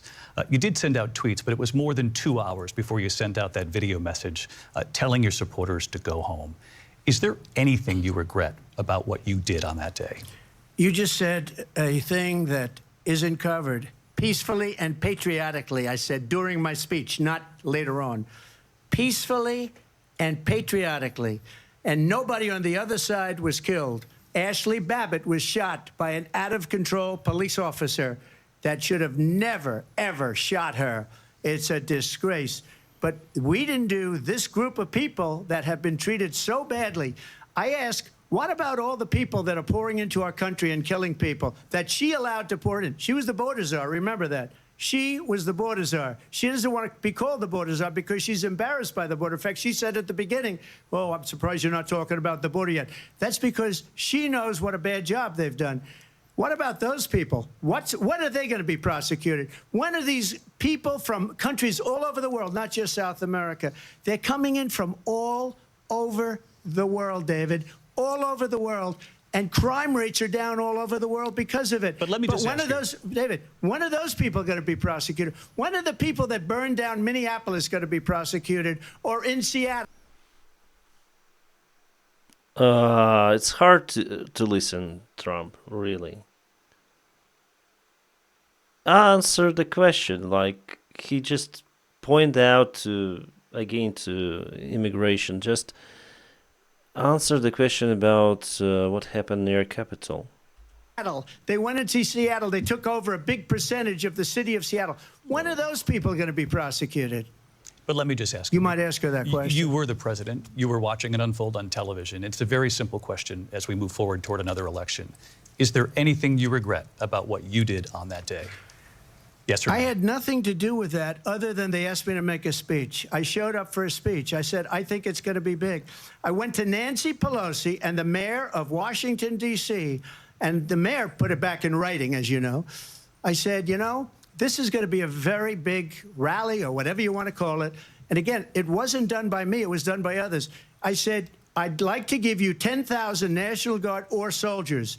They rejected me. Nancy Pelosi rejected me. It was just 2 weeks ago, her daughter has a tape of her saying she is fully responsible for what happened. They want to get rid of that tape.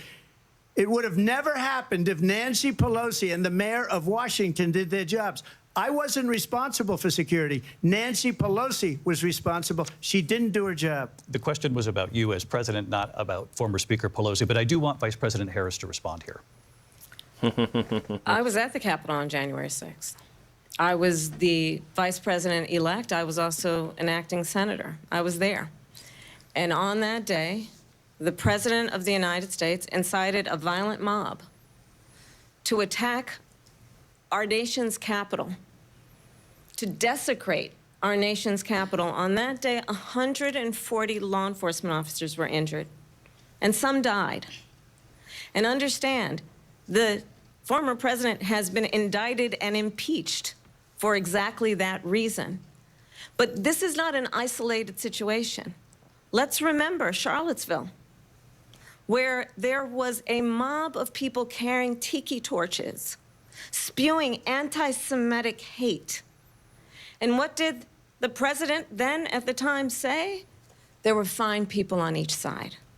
Let's remember that when it came to the Proud Boys, a militia, the president said, the former president said, stand back and stand by.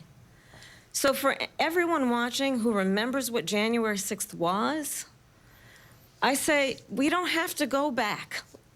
Let's not go back. We're not going back. It's time to turn the page.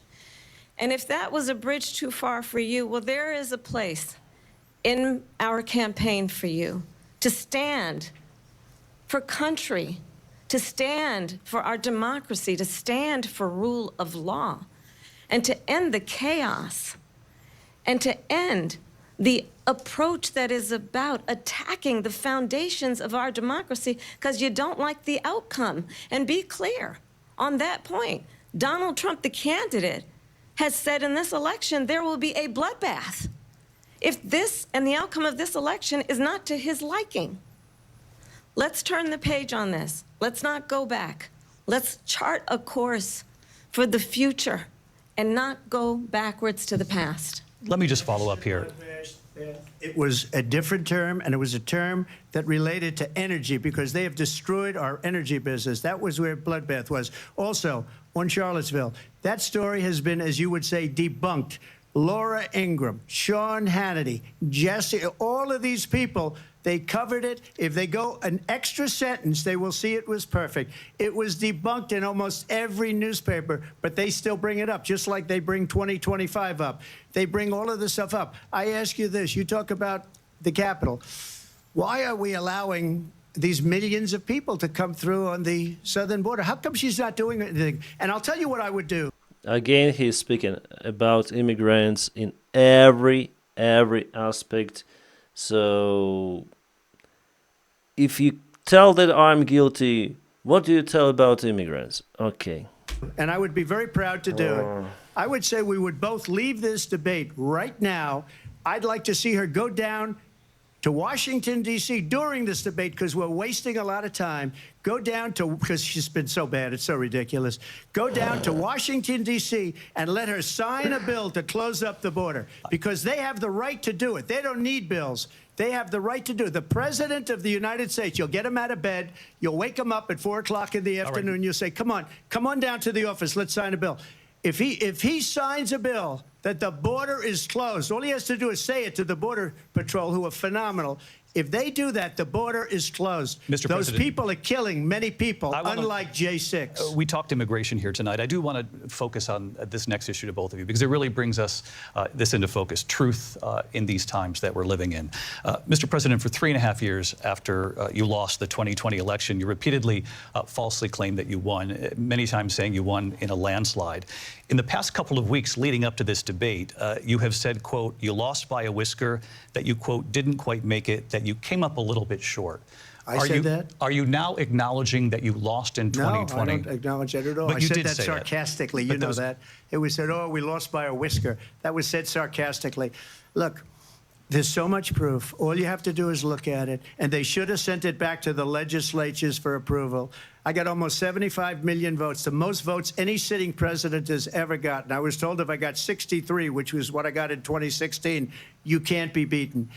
The election, people should never be thinking about an election as fraudulent. We need two things. We need walls, and we have to have it. We have to have borders, and we have to have good elections. Our elections are bad. And a lot of these illegal immigrants coming in, they're trying to get them to vote. They can't even speak English. They don't even know what country they're in practically.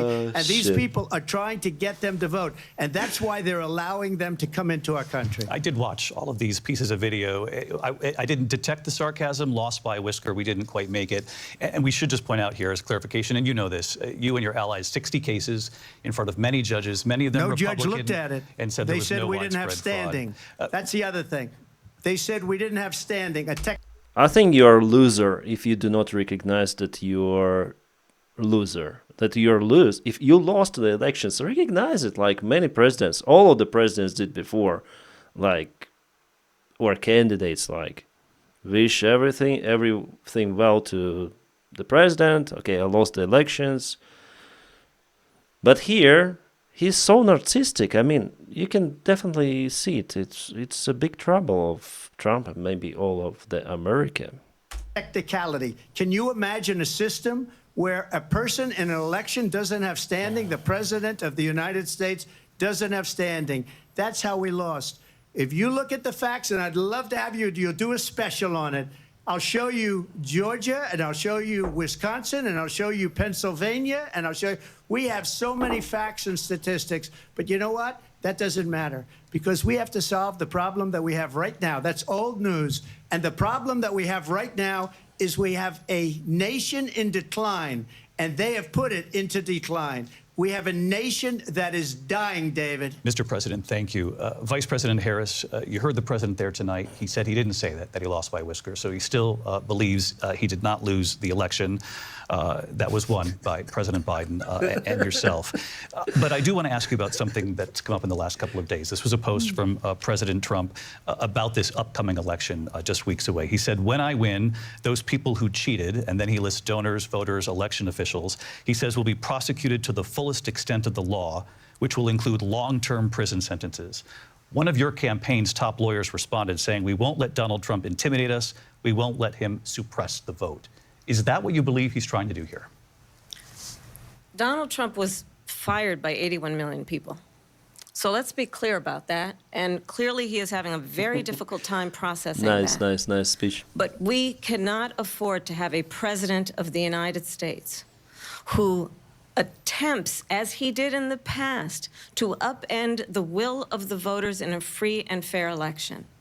And I'm going to tell you that I have traveled the world as Vice President of the United States, and world leaders are laughing at Donald Trump. I have talked with military leaders, some of whom worked with you, and they say you're a disgrace. And when you then talk in this way in a presidential debate and deny what over and over again are court cases you have lost because you did, in fact, lose that election, it leads one to believe that perhaps we do not have in the candidate to my right the temperament or the ability to not be confused about fact. That's deeply troubling, and the American people deserve better. I'll give you 1 minute to respond, Mr. President. Let me just say about world leaders. Viktor Orban, one of the most respected men, they call him a strong man. He's a tough person, smart. Prime Minister of Hungary. They said, why is the whole world blowing up? 3 years ago, it wasn't. Why is it blowing up? He said, because you need Trump back as president. They were afraid of him. China was... Sorry? Viktor Orban, one of the most of the... Fuck. Come on. Afraid, and I don't like to use the word afraid, but I'm just quoting him. China was afraid of him. North Korea was afraid of him. Look at what's going on with North Korea, by the way. He said Russia was afraid of him. I ended the Nord Stream 2 pipeline, and Biden put it back on day one, but he ended the XL pipeline. The XL pipeline in our country, he ended that. But he let the Russians build a pipeline going all over Europe and heading into Germany, the biggest pipeline in the world. Look. It's the German policy. Like, obviously, United States have the influence, but it's the European, I would say, mistake to rely everything on Russia in the gas support, in oil. Yes, it was a mistake, and they recognize it in general. Yeah, now situation changed. Now, indeed, it changed. Viktor Orban said it.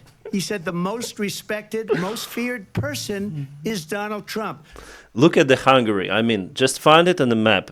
Viktor Orban is there. He's outcast. He is no one in European politics. And here, this guy refers to the open pro-Russian supporter, Viktor Orban, who destroyed democracy in his country. Shit. We had no problems when Trump was president, but when this weak, pathetic man that you saw at a debate just a few months ago, that if he weren't in that debate, he'd be running instead of her. She got no votes. He got 14 million votes. What you did, you talk about a threat to democracy. He got 14 million votes, and they threw him out of office. And you know what? I'll give you a little secret. He hates her. He can't stand her. But he got 14 million votes. They threw him out. She got 0 votes. And when she ran, she was the first one to leave because she failed. And now she's running. I don't understand it, but I'm okay with it because your time is I think we're going to do very well. We've got a lot. I don't understand how the candidate and the former United States president, I don't know, praises Viktor Orban here. It's not the level. I mean, shit. Again, shit. I used bad language a lot in this time, yeah. More to get to. Turning now to the Israel-Hamas war and the hostages who are still being held, Americans among them. Vice President Harris, in December, you said, quote, Israel has a right to defend itself, but you added, quote, it matters how, saying international humanitarian law must be respected. Israel must do more to protect innocent civilians. You said that 9 months ago. Now an estimated 40,000 Palestinians are dead. Nearly 100 hostages remain. Just last week, Prime Minister Benjamin Netanyahu said there's not a deal in the making. President Biden has not been able to break through the stalemate. How would you do it? Well, let's understand how we got here. On October 7, Hamas, a terrorist organization, slaughtered 1,200 Israelis. Many of them young people who were simply attending a concert. Women were horribly raped. And so absolutely, I said then, I say now, Israel has a right to defend itself. We would. And how it does so matters. Because it is also true, far too many innocent Palestinians have been killed. Children, mothers. What we know is that this war must end. It must end immediately, and the way it will end is we need a ceasefire deal and we need the hostages out. And so we will continue to work around the clock on that. Work around the clock, also understanding that we must chart a course for a two-state solution. And in that solution, there must be security for the Israeli people and Israel, and in equal measure for the Palestinians. But the one thing I will assure you always, I will always give Israel the ability to defend itself, in particular as it relates to Iran, and any threat that Iran and its proxies pose to Israel. But we must have a two-state solution where we can rebuild Gaza, where the Palestinians have security, self-determination, and the dignity they so rightly deserve. President Trump, how would you negotiate with Netanyahu and also Hamas in order to get the hostages out and prevent the killing of more innocent civilians in Gaza? If I were president, it would have never started. If I were president, Russia would have never, ever, I know Putin very well, he would have never, and there was no threat of it either, by the way, for 4 years, have gone into Ukraine and killed millions of people when you add it up. Far worse than people understand what's going on over there. Shit, this is delusional. I mean, it's... Oh, guys, come on. He's saying it all and all again. It's Putin's decision. He doesn't rely on Donald Trump. Like, if I was there, it wouldn't have happened. But what's the evidence? I mean, he's just saying those words. Nothing is behind those words. There.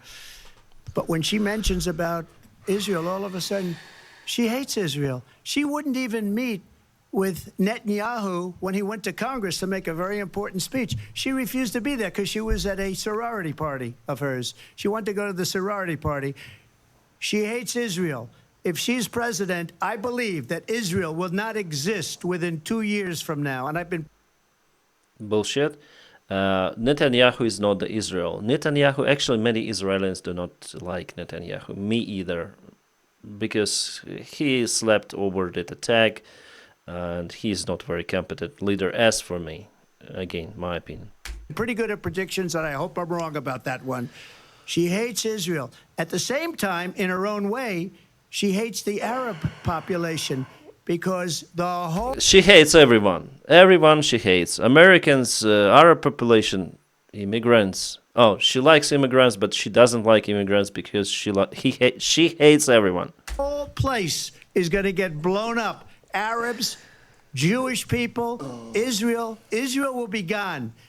It would have never happened. Iran was broke under Donald Trump. Now Iran has $300 billion because they took off all the sanctions that I had. Iran had no money for Hamas or Hezbollah or any of the 20... But he said recently that sanctions should be lifted from Russia, from Iran, from those countries, because the United States are losing them. 8 different spheres of terror, and they are spheres of terror, horrible terror. They had no money. It was a big story, and you know it. You covered it very well, actually. They had no money for terror. They were broke. Now they're a rich nation, and now what they're doing is they're spreading that money around. Look at what's happening with the Houthis and Yemen. Look at what's going on in the Middle East.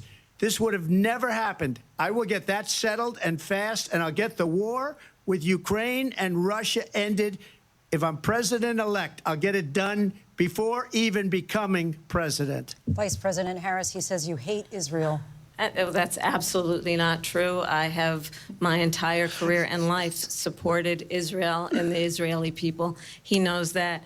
He's trying to, again, divide and distract from the reality, which is it is very well known that Donald Trump is weak and wrong on national security and foreign policy. It is well known that he admires dictators, wants to be a dictator on day one, according to himself. It is well known that he said of Putin that he can do whatever the hell he wants and go into Ukraine. It is well known that he said when Russia went into Ukraine, it was brilliant. It is well known he exchanged love letters with Kim Jong-un. And it is absolutely well known that these dictators and autocrats are rooting for you to be president again because they're so clear. They can manipulate you with flattery and favors. And that is why so many military leaders who you have worked with have told me you are a disgrace. That is why we understand that we have to have a president who is not consistently weak and wrong on national security, including the importance of upholding and respecting in highest regard our military. Vice President Harris, thank you. They're the ones, and she's the one that caused it, that's weak on national security by allowing every nation last month for the year, 168 different countries sending people into our country. Their crime rates are way down. Again, I think he speaks about it already the 10th time or so for debates, I mean, for immigrants. Putin endorsed her last week, said, I hope she wins. And I think Putin was laughing. He was laughing about Joe Biden. He was laughing about Harris. It's not the open endorsement, no. Even the interviewer of Putin was laughing. And you know, the recent scandal with the bloggers, YouTubers, and others, how they've been paid by Russia, by RT, Russia Today, and they praised Donald Trump, and they directly were paid by Russia. I think he meant it, because what he's gotten away with is absolutely incredible. It wouldn't have happened with me. The leaders of other countries think that they're weak and incompetent, and they are. They're grossly incompetent.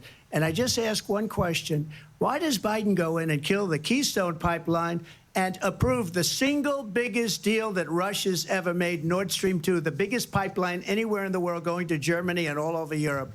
Because they're weak and they're ineffective. And Biden, by the way, President gets paid Trump, a lot of money. Thank you. We have a lot of issues to get to. We'll be right back with much more of this historic ABC News presidential debate from the National Constitution Center right here in Philadelphia. Back in a moment.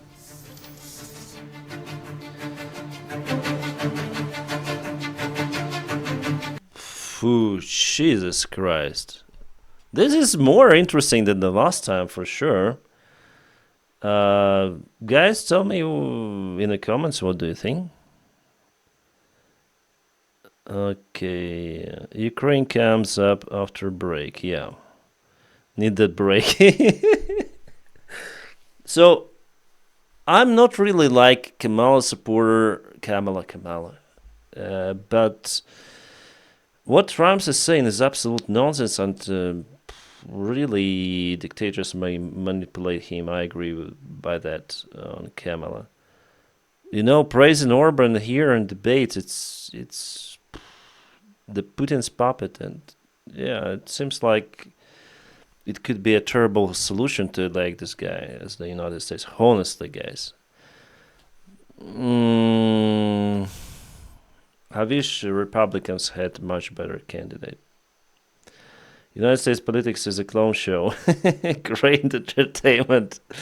But you see, Kamala is much better. Kamala is much better than Joe Biden. She speaks, she shines with mimics. She takes the crowd, I would say. Especially women, you know. And Trump looks really old.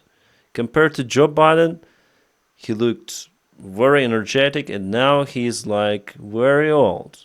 And he uses the same Trump's stuff, rhetorics. He's always defending. He's not offensive. Here, Kamala is more offensive than Donald Trump, unfortunately for Trump.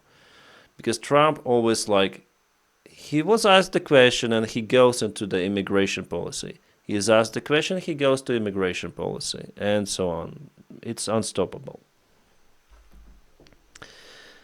Elon Musk needs to be stopped. A good show so far. It looks even as far as American reception goes. Yes, Trump definitely isn't gaining any ground here. Kamala is strutting. Longer replies. Yeah, Kamala looks, I think, overall so far, she's winning. I mean debate, not the elections. So Trump looks tired a little compared to her, and it's hard to understand sometimes what he says. I mean, he's losing his thoughts. If he loses his thoughts, he immediately changes to immigration policy. That's it. I guess I have suspicion that Trump might not be the biggest fan of immigrants. Yes. But, I mean, the illegal immigration is really bad because really some of the criminals might go to your country. But he says, all of the immigrants are criminals. It reminds me of the stories with old history of the United States. Like at the beginning of the last century, then there were many immigrants from Italy. And again, Like Americans, by that time, they hated those. They say, "Oh my God, those bastards are coming, those Italians." Like, and the attitude was really bad. But now here we are speaking about South Americans, and Trump says that all of them are criminals, but actually it's not like that. People are searching for, if they go, that something is wrong in the place where they stay. Like, you may say, I'm a criminal immigrant myself. There's the war in my country. So in Mexico, there is the war between cartels. So people are just running away from the country. So maybe United States should help to resolve that issue. With cartels, to make the life better there. It is a solution. But cartels seems to be profitable for some of the interesting institutions inside the United States. Yeah, I believe that it is regulated on that level. Trump looks like pumpkin. Yeah, he used too much amber color today. Hey Danny, how far behind are you?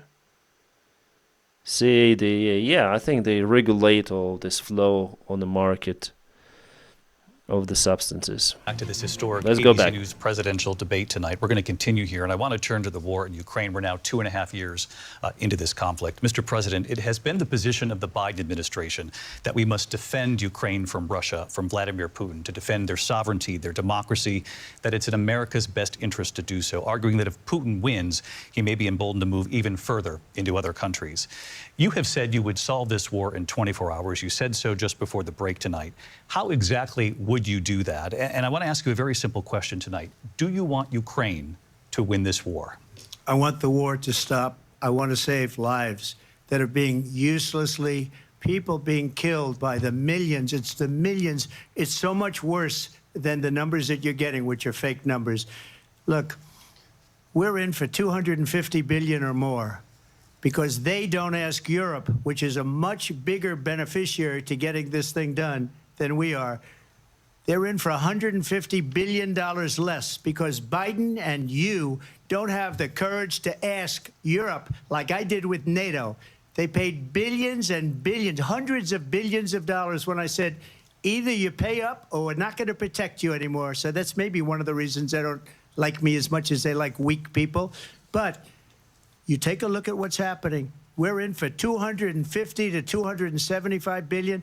They're into 100 to 150. They should be forced to equalize. With that being said, I want to get the war settled. I know Zelensky very well, and I know Putin very well. I have a good relationship, and they respect your president, okay? They respect me. They don't respect Biden. How would you respect him? Why? For what reason?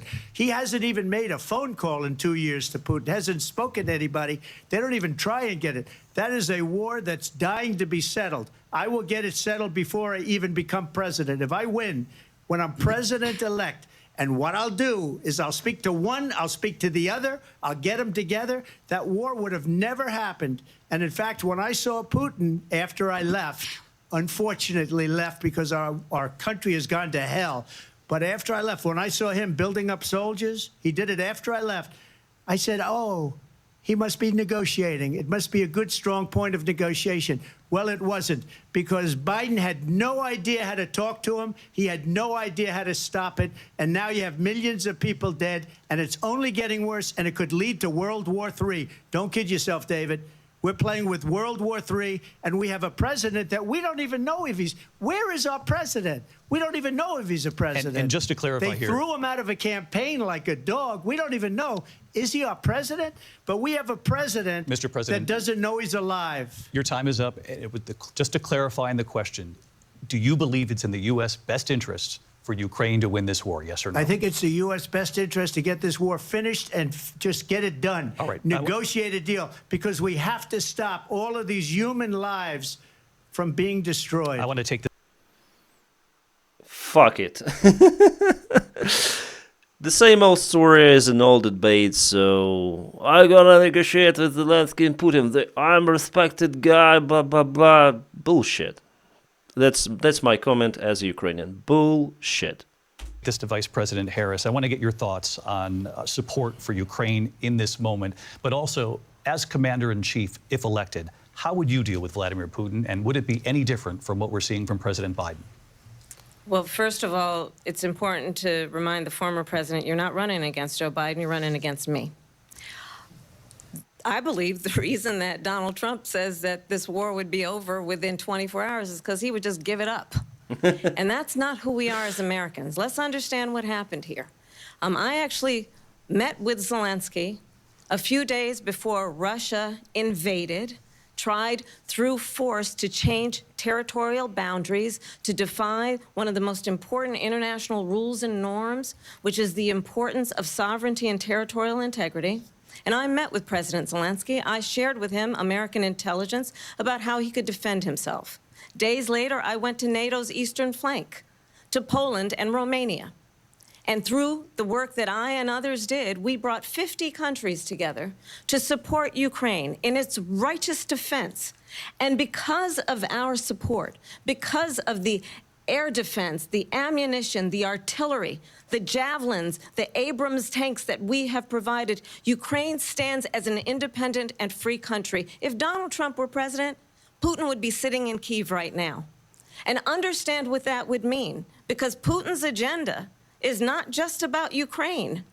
Understand why the European allies and our NATO allies are so thankful that you are no longer president, and that we understand the importance of the greatest military alliance the world has ever known, which is NATO, and what we have done to preserve the ability of Zelensky and the Ukrainians to fight for their independence.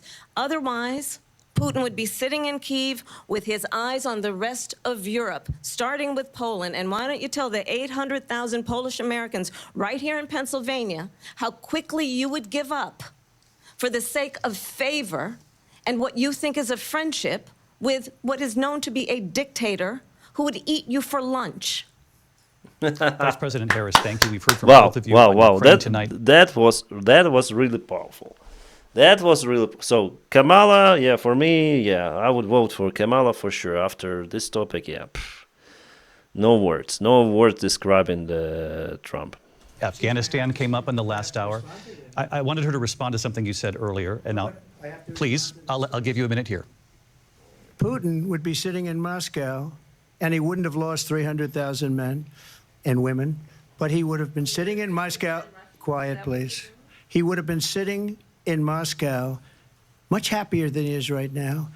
But eventually, you know, he's got a thing that other people don't have. He's got nuclear weapons. They don't ever talk about that. He's got nuclear weapons.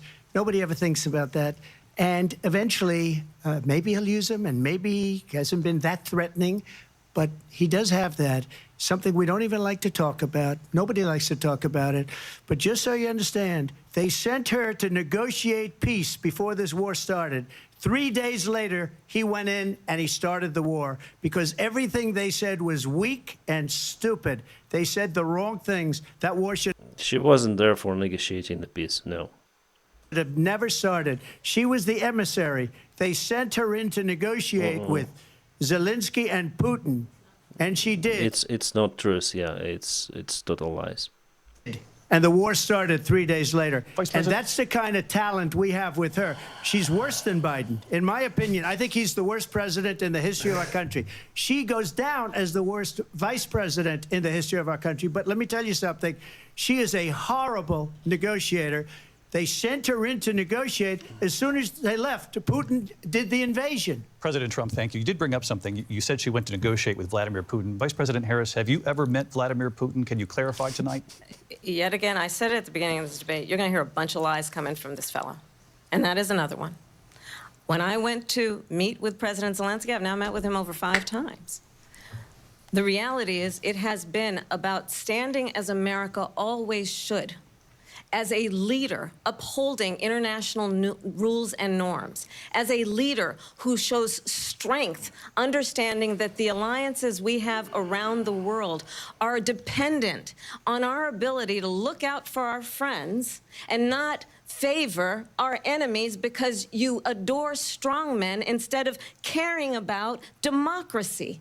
And that is very much what is at stake here. The President of the United States is commander-in-chief, and the American people have a right to rely on a president who understands the significance of America's role and responsibility in terms of ensuring that there is stability and ensuring we stand up for our principles and not sell them for the benefit of personal flattery. We've talked about Ukraine and Vladimir Putin. I do want to talk about Afghanistan. It came up in the first hour of this debate. I want to move on to Afghanistan. Stoltenberg said Trump did the most amazing thing I've ever seen. He got these countries, the 28 countries at the time, to pay up. He said, I've never seen. He's the head of NATO. He said, I've never seen. For years, we were paying almost all of NATO. We were being ripped off by European nations, both on trade and on NATO. I got them to pay up by saying one of the statements you made before, if you don't pay, we're not going to protect you. President Otherwise, Trump. we would have never gotten it. He said it was one of the most incredible jobs that he's ever seen done. Thank you. I want to turn to Afghanistan. It came up in the first hour of the debate, and we witnessed a poignant moment today on Capitol Hill, honoring the soldiers who died in the chaotic withdrawal from Afghanistan. I do want to ask the Vice President, do you believe you bear any responsibility in the way that withdrawal played out? Well, I will tell you, I agreed with President Biden's decision to pull out of Afghanistan. 4 presidents said they would, and Joe Biden did.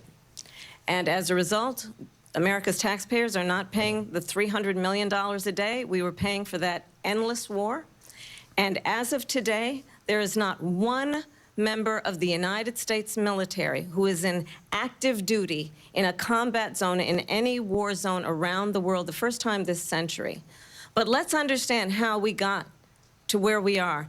Donald Trump, when he was president, negotiated one of the weakest deals you can imagine. He calls himself a deal maker. Even his national security advisor said it was a weak, terrible deal. And here's how it went down. He bypassed the Afghan government. He negotiated directly with a terrorist organization called the Taliban. The negotiation involved the Taliban getting 5,000 Taliban terrorists released. And get this, and the president at the time invited the Taliban to Camp David, a place of storied significance for us as Americans, a place where we honor the importance of American diplomacy, where we invite and receive respected world leaders.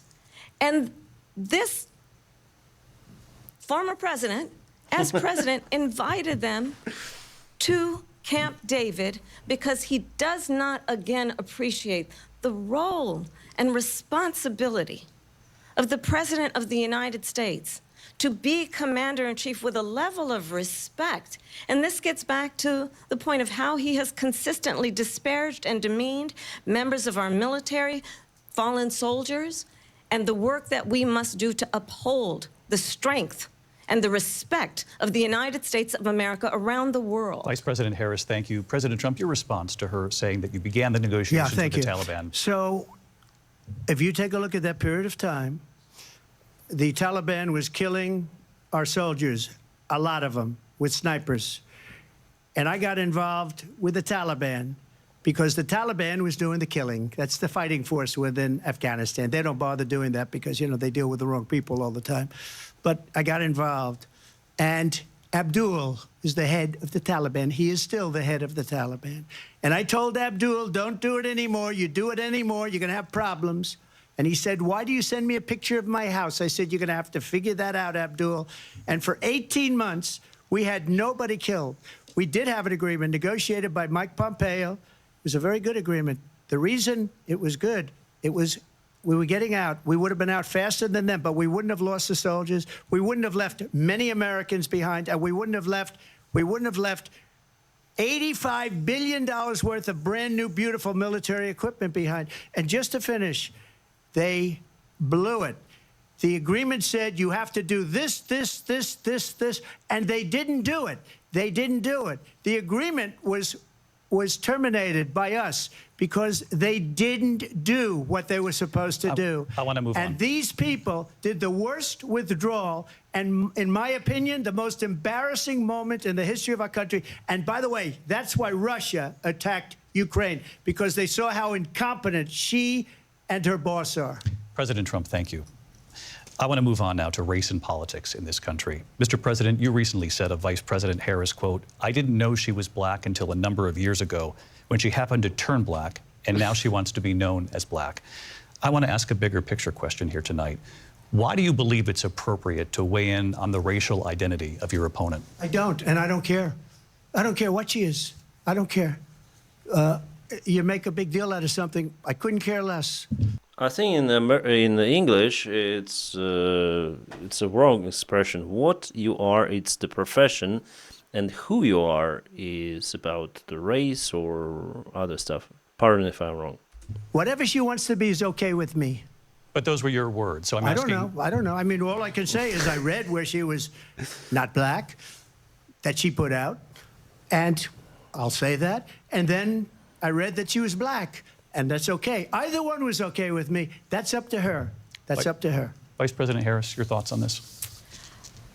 I think it's, I mean, honestly, I think it's a tragedy that we have someone who wants to be president who has consistently, over the course of his career, attempted to use race to divide the American people. You know, I do believe that the vast majority of us know that we have so much more in common than what separates us, and we don't want this kind of approach that is just constantly trying to divide us, and especially by race. And let's remember how Donald Trump started. He was land, he owned buildings, and he was investigated because he refused to rent property to black families. Let's remember, this is the same individual who took out a full-page ad in the New York Times calling for the execution of 5 young black and Latino boys who were innocent, the Central Park 5. Took out a full-page ad calling for their execution. This is the same individual who spread birther lies about the first black president of the United States. And I think the American people want better than that, want better than this, want someone who understands, as I do, I travel our country. We see in each other a friend. We see in each other a neighbor. We don't want a leader who is constantly trying to have Americans point their fingers at each other.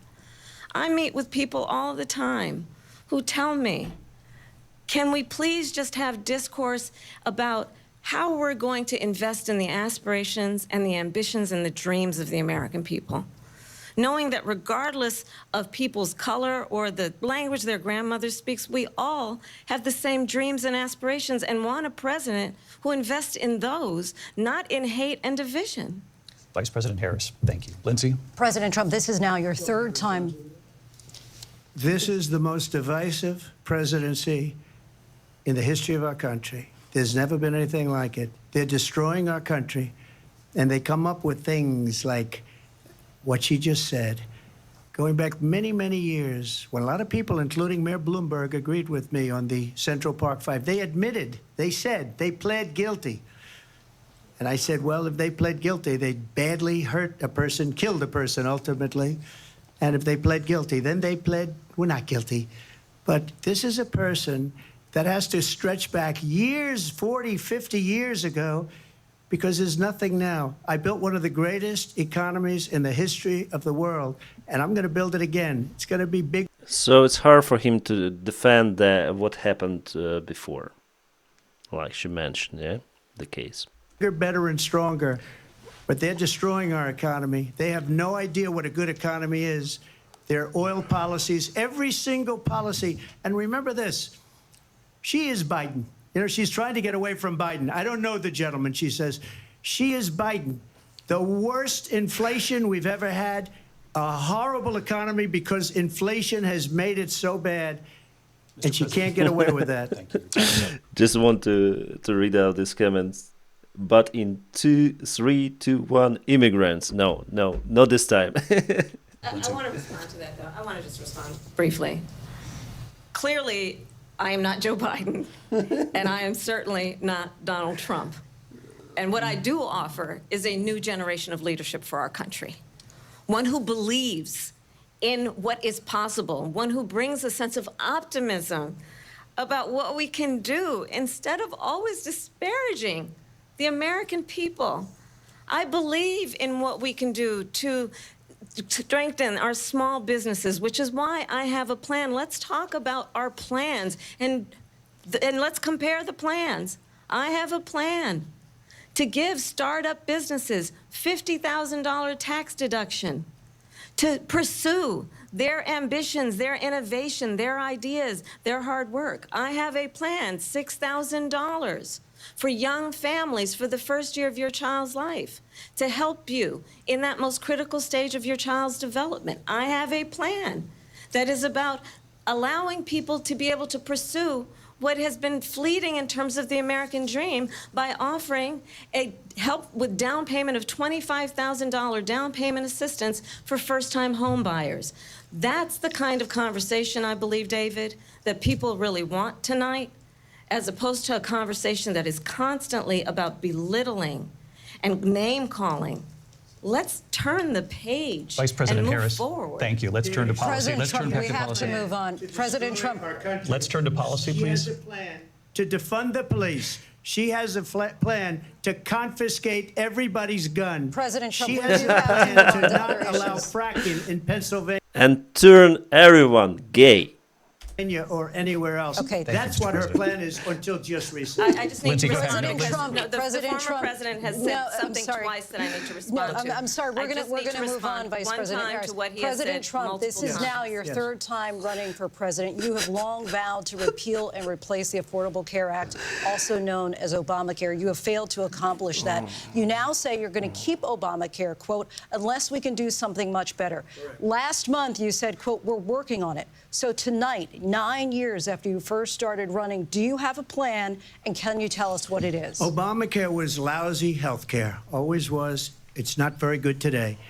And what I said, that if we come up with something, and we are working on things, we're going to do it and we're going to replace it. But remember this, I inherited Obamacare because Democrats wouldn't change it. They wouldn't vote for it. They were unanimous. They wouldn't vote to change it. If they would have done that, we would have had a much better plan than Obamacare. But the Democrats came up. They wouldn't vote for it. I had a choice to make when I was president. Do I save it and make it as good as it can be, never going to be great, or do I let it rot? And I felt I had an obligation, even though politically it would have been good to just let it rot and let it go away. I decided, and I told my people, the top people, and they're very good people. I have a lot of good people in that administration. We read about the bad ones. We had some real bad ones, too, and so do they. They have really bad ones. The difference is they don't get rid of them. But let me just explain. I had a choice to make. Do I save it and make it as good as it can be, or do I let it rot? And I saved it. I did the right thing. But it's still never going to be great, and it's too expensive for people. And what we will do is we're looking at different plans. If we can come up with a plan that's going to cost our people, our population, less money and be better health care than Obamacare, then I would absolutely do it. But until then, I'd run it as good as it can be run. So just a yes or no, you still do not have a plan? I have concepts of a plan. I'm not president right now. But if we come up with something, I would only change it if we come up with something that's better and less expensive. And there are concepts. You should have planned before running for the president, I think. And options we have to do that. And you'll be hearing about it in the not-too-distant future. Vice President Harris, in 2017, you supported Bernie Sanders' proposal to do away with private insurance and create a government-run healthcare system. 2 years later, you proposed a plan that included a private insurance option. What is your plan today? Well, first of all, I absolutely support, and over the last 4 years as vice president, private health care options. But what we need to do is maintain and grow the Affordable Care Act. But I'll get to that, Linsey. I just need to respond to a previous point that the former president has made. I've made very clear my position on fracking. And then this business about taking everyone's guns away. Tim Walz and I are both gun owners. We're not taking anybody's guns away. So stop with the continuous lying about this stuff. As it relates to the Affordable Care Act, understand, just look at the history to know where people stand. When Donald Trump was president, 60 times he tried to get rid of the Affordable Care Act. 60 times. I was a senator at the time when I will never forget the early morning hours when it was up for a vote in the United States Senate, and the late, great John McCain, who you have disparaged as being, you don't like him, you said, at the time because he got caught. He was an American hero. The late, great John McCain, I will never forget that. I also like John McCain. He's a nice guy, and he is also a pilot. At night, walked onto the Senate floor and said, no, you don't. No, you don't. No, you don't get rid of the Affordable Care Act. You have no plan. And what the Affordable Care Act has done is eliminate the ability of insurance companies to deny people with pre-existing conditions. I don't have to tell the people watching tonight, you remember what that was like? Remember when an insurance company could deny if a child had asthma, if someone was a breast cancer survivor, if a grandparent had diabetes? And thankfully, as I've been vice president, and we, over the last 4 years, have strengthened the Affordable Care Act, we have allowed, for the first time, Medicare to negotiate drug prices on behalf of you, the American people. Donald Trump said he was going to allow Medicare to negotiate drug prices. He never did. We did.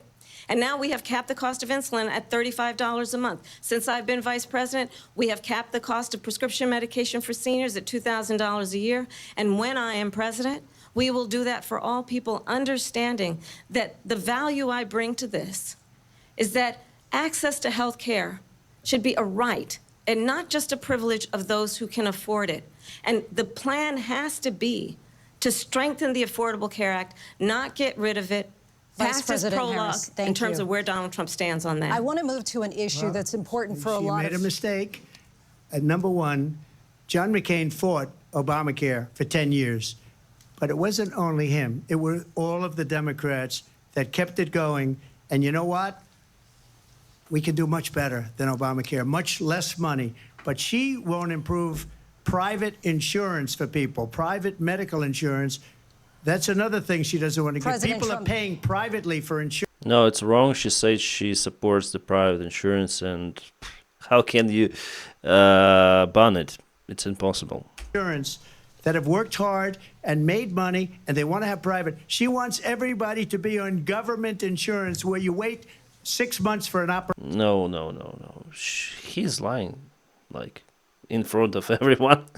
That you need immediately. President Trump, thank you. We have another issue that we'd like to get to that's important for a number of Americans, in particular younger voters, and that's climate change. President Trump, with regard to the environment, you say that we have to have clean air and clean water. Vice President Harris, you call climate change an existential threat. The question to you both tonight is, what would you do to fight climate change? And Vice President Harris, we'll start with you. 1 minute for you each. Well, the former president had said that climate change is a hoax. And what we know is that it is very real. You ask anyone who lives in a state who has experienced these extreme weather occurrences, who now is either being denied home insurance or it's being jacked up. You ask anybody who has been the victim of what that means in terms of losing their home, having nowhere to go. We know that we can actually deal with this issue. The young people of America care deeply about this issue. And I am proud that as vice president over the last 4 years, we have invested $1 trillion in a clean energy economy, while we have also increased domestic gas production to historic levels. We have created over 800,000 new manufacturing jobs while I have been vice president. We have invested in clean energy to the point that we are opening up factories around the world. Donald Trump said he was going to create manufacturing jobs. He lost manufacturing jobs. And I'm also proud to have the endorsement of the United Auto Workers and Sean Fain, who also know that part of building a clean energy economy includes investing in American-made products, American automobiles. It includes growing what we can do around American manufacturing and opening up auto plants, not closing them like happened under Donald Trump. Vice President Harris, thank you. That didn't happen under Donald Trump. Let me just tell you, they lost 10,000 manufacturing jobs this last month. It's going, they're all leaving. They're building big auto plants in Mexico, in many cases owned by China. They're building these massive plants, and they think they're going to sell their cars into the United States because of these people. What they have given to China is unbelievable. But we're not going to let that. We'll put tariffs on those cars so they can't come into our country, because they will kill the United Auto Workers, and any auto worker, whether it's in Detroit or South Carolina or any other place. What they've done to business and manufacturing in this country is horrible. We have nothing because they refuse. You know, Biden doesn't go after people because supposedly China paid him millions of dollars. He's afraid to do it. Between him and his son, they get all this money from Ukraine. They get all this money from all of these different countries. And then you wonder, why is he so loyal to this one, that one, Ukraine, China? Why is he? Why did he get $3.5 million from the mayor of Moscow's wife? Why did she pay him $3.5 million? This is a crooked administration, and they're selling our country down the tubes. President Trump, thank you. Thank you. We'll be right back with closing statements from both of our candidates. An historic night, this ABC News presidential debate from Philadelphia. Back in a moment. Is it a break or... Okay, they stay at the stage, so... Oh, terrible. I have a headache, you know? I was kind of... I was okay, like, before debates, but now I have a headache. Listening to all of this stuff, it's hard. Really hard. I don't know how guys you watch this stuff, but it's really... Yeah. The mayor of Moscow wife. Yeah, it's the first time I heard like this. I need to Google, you know, what happened there. Mayor of Moscow's wife. No, it's Moscow's mayor wife. So guys, I'll just read out your last comments you have.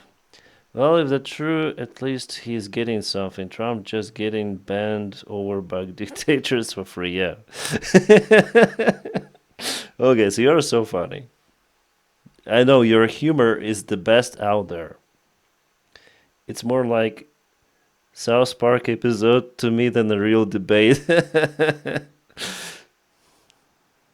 It's like 5 a.m. for you. Yeah, it's almost 5 a.m. Trump doing okay? I don't think so.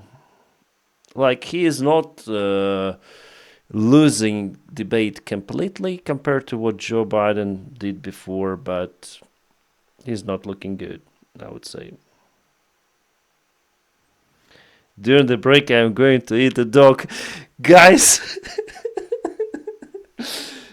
Oh, fuck.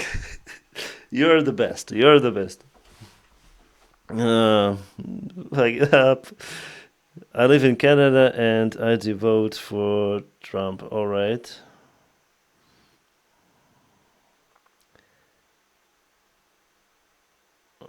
I was visualizing the next South Park episode. Must live in Springfield. I on the spectrum. Oh, guys, you're the best.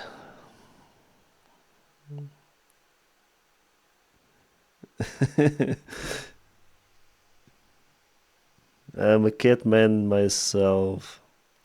Biden and me have a thing in common. We were both thrown like a dog. Trump is something else. Trump hasn't explained one piece of policy in any decent detail. Yeah, he's like avoiding the questions almost every time, and his favorite response, like, I'm the guy, I did everything correct, I did everything wrong, and he's not telling why. Like, those are just his words, no facts, nothing. From Kamala, at least we heard some of the fact checking, just a little. But still, she's like made.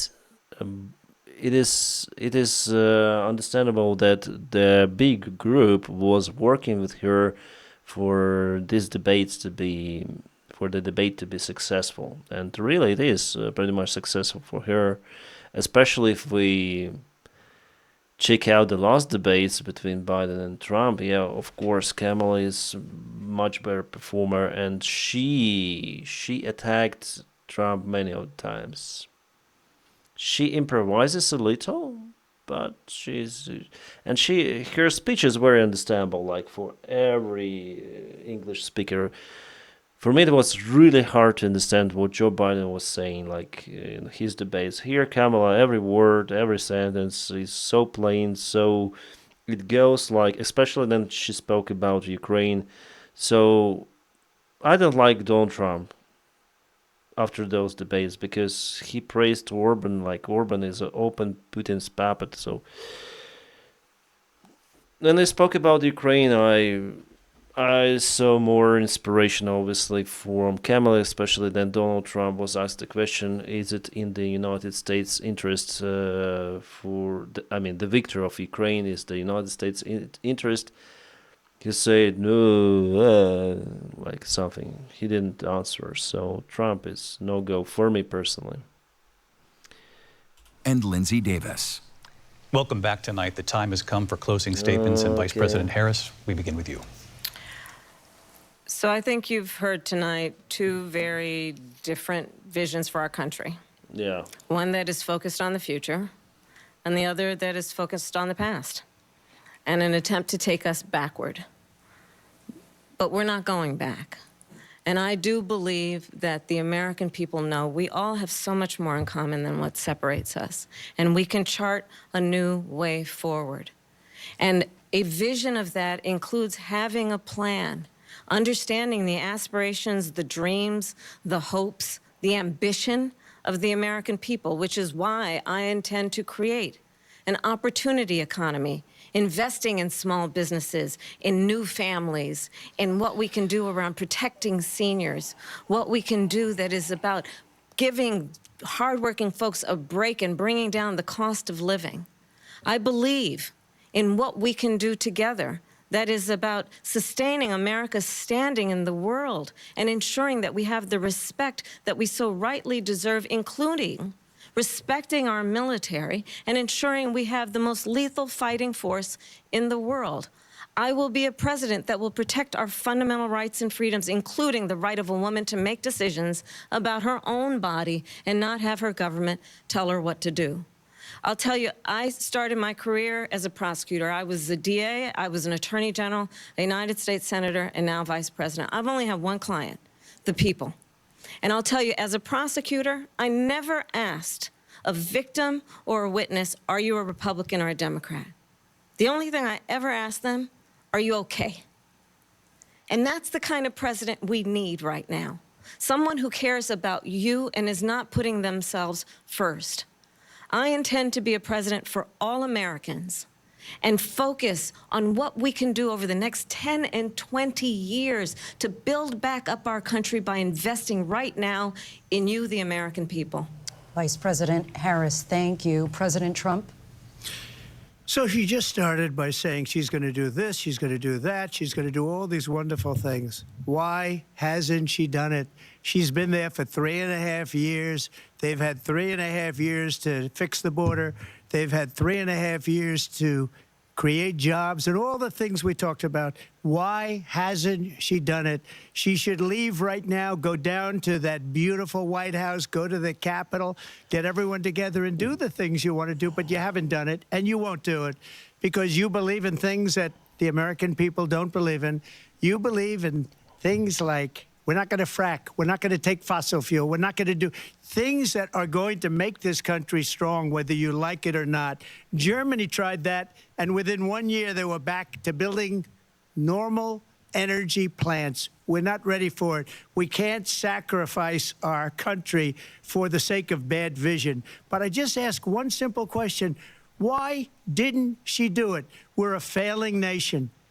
We're a nation that's in serious decline. We're being laughed at all over the world. All over the world, they're laughing. I know the leaders very well. They're coming to see me. They call me. We're laughed at all over the world. They don't understand what happened to us as a nation. We're not a leader. We don't have any idea what's going on. We have wars going on in the Middle East. We have wars going on with Russia and Ukraine. We're going to end up in a third world war, and it'll be a war like no other because of nuclear weapons, the power of weaponry. I rebuilt our entire military. She gave a lot of it away to the Taliban. She gave it to Afghanistan. What these people have done to our country, and maybe toughest of all, is allowing millions of people to come into our country. Many of them are criminals, and they're destroying our country. The worst president, the worst vice president in the history of our country. President Trump, thank you. And that is our ABC News presidential debate from here in Philadelphia at the National Constitution Center. I'm Linsey Davis. And I'm David Muir. Thank you for watching here in the U.S. and all over the world, and from all of us here at ABC News. Good night. Thank you, Linda. Thank you, David, for moderation. Kind of interesting questions. Some of the candidates afraid skipped your questions. So, after all, I need your conclusion, guys, in the chat. So, we're gonna give Trump 1 and Kamala 2. Write in the comments, honestly, who is the victorious in those debates? Again, Trump 1, Kamala 2. Just type the number. Honest. If you support Kamala, if you think that Trump wins, type 1. 2, 2, 2, double 1. No, double 1 doesn't count. They both sucked. Yeah. All right. So majority is for Kamala, I think. It is understandable that Kamala is not the sole, she is not on her own, let's say. There is the big team behind her. So Trump is more isolated. He is more unique, I must say. Kamala represents the, I would say, the standard politician, yeah? But compared to what we've seen before, I mean, Joe Biden and I think even Hillary Clinton, she looks more enthusiastic. She has the body language, and she shares the values of the Democratic Party in general. So she was very active, let's say. She was insulting Trump. She was, like, Trump most of the time had to respond on her allegations. He interrupted those guys many of the time, saying that I need to respond. So definitely he was at the side of the defense, and Kamala was on the side of offense, after all. For Donald Trump, the plus that he is more like, he's like his own solo project. Like there is, I don't think that there is some big team behind him, and it's also a downside because he continued to speak the usual Trump's stuff about negotiations between Putin and Zelensky. He will call that guy. He will call that guy. He's like a mafia boss, you know. I'll call that guy. They will see. They will talk. There will be no war. It doesn't work like that. So the Ukrainian topic and Orban case really pushed Trump down in my eyes, in my personal eyes. But you may still like him. I know that people support Donald Trump. He's narcissistic also. We saw it in debates. And I don't think it will be a good choice for the United States. For Kamala, you not just vote for Kamala, but for all of this, as MAGA calls, the deep state, right? So there will be no change in the United States policy in general. And it's up to Americans to decide. But those debates were really much more interesting compared to the previous ones. I really like to stream those, and yeah, I'll just go to my Telegram channel and I'll share the voting. Who do you think won the debates? Thanks for being with me on the live stream. It was fantastic opportunity, guys. Sorry for making it on Twitch. I believe I'll make a gaming channel here, maybe with a flight simulator or some interesting games, so we'll see. Because I need to put my brain out of Ukrainian war for some time, so Twitch could be a good spot to hide. All right. As always, I wish you all a peaceful sky wherever you are, and have a great time. Now I need to switch off the live. How to switch it off? I'll do it via OBS Studio. have just one option. Ciao, ciao. Bye.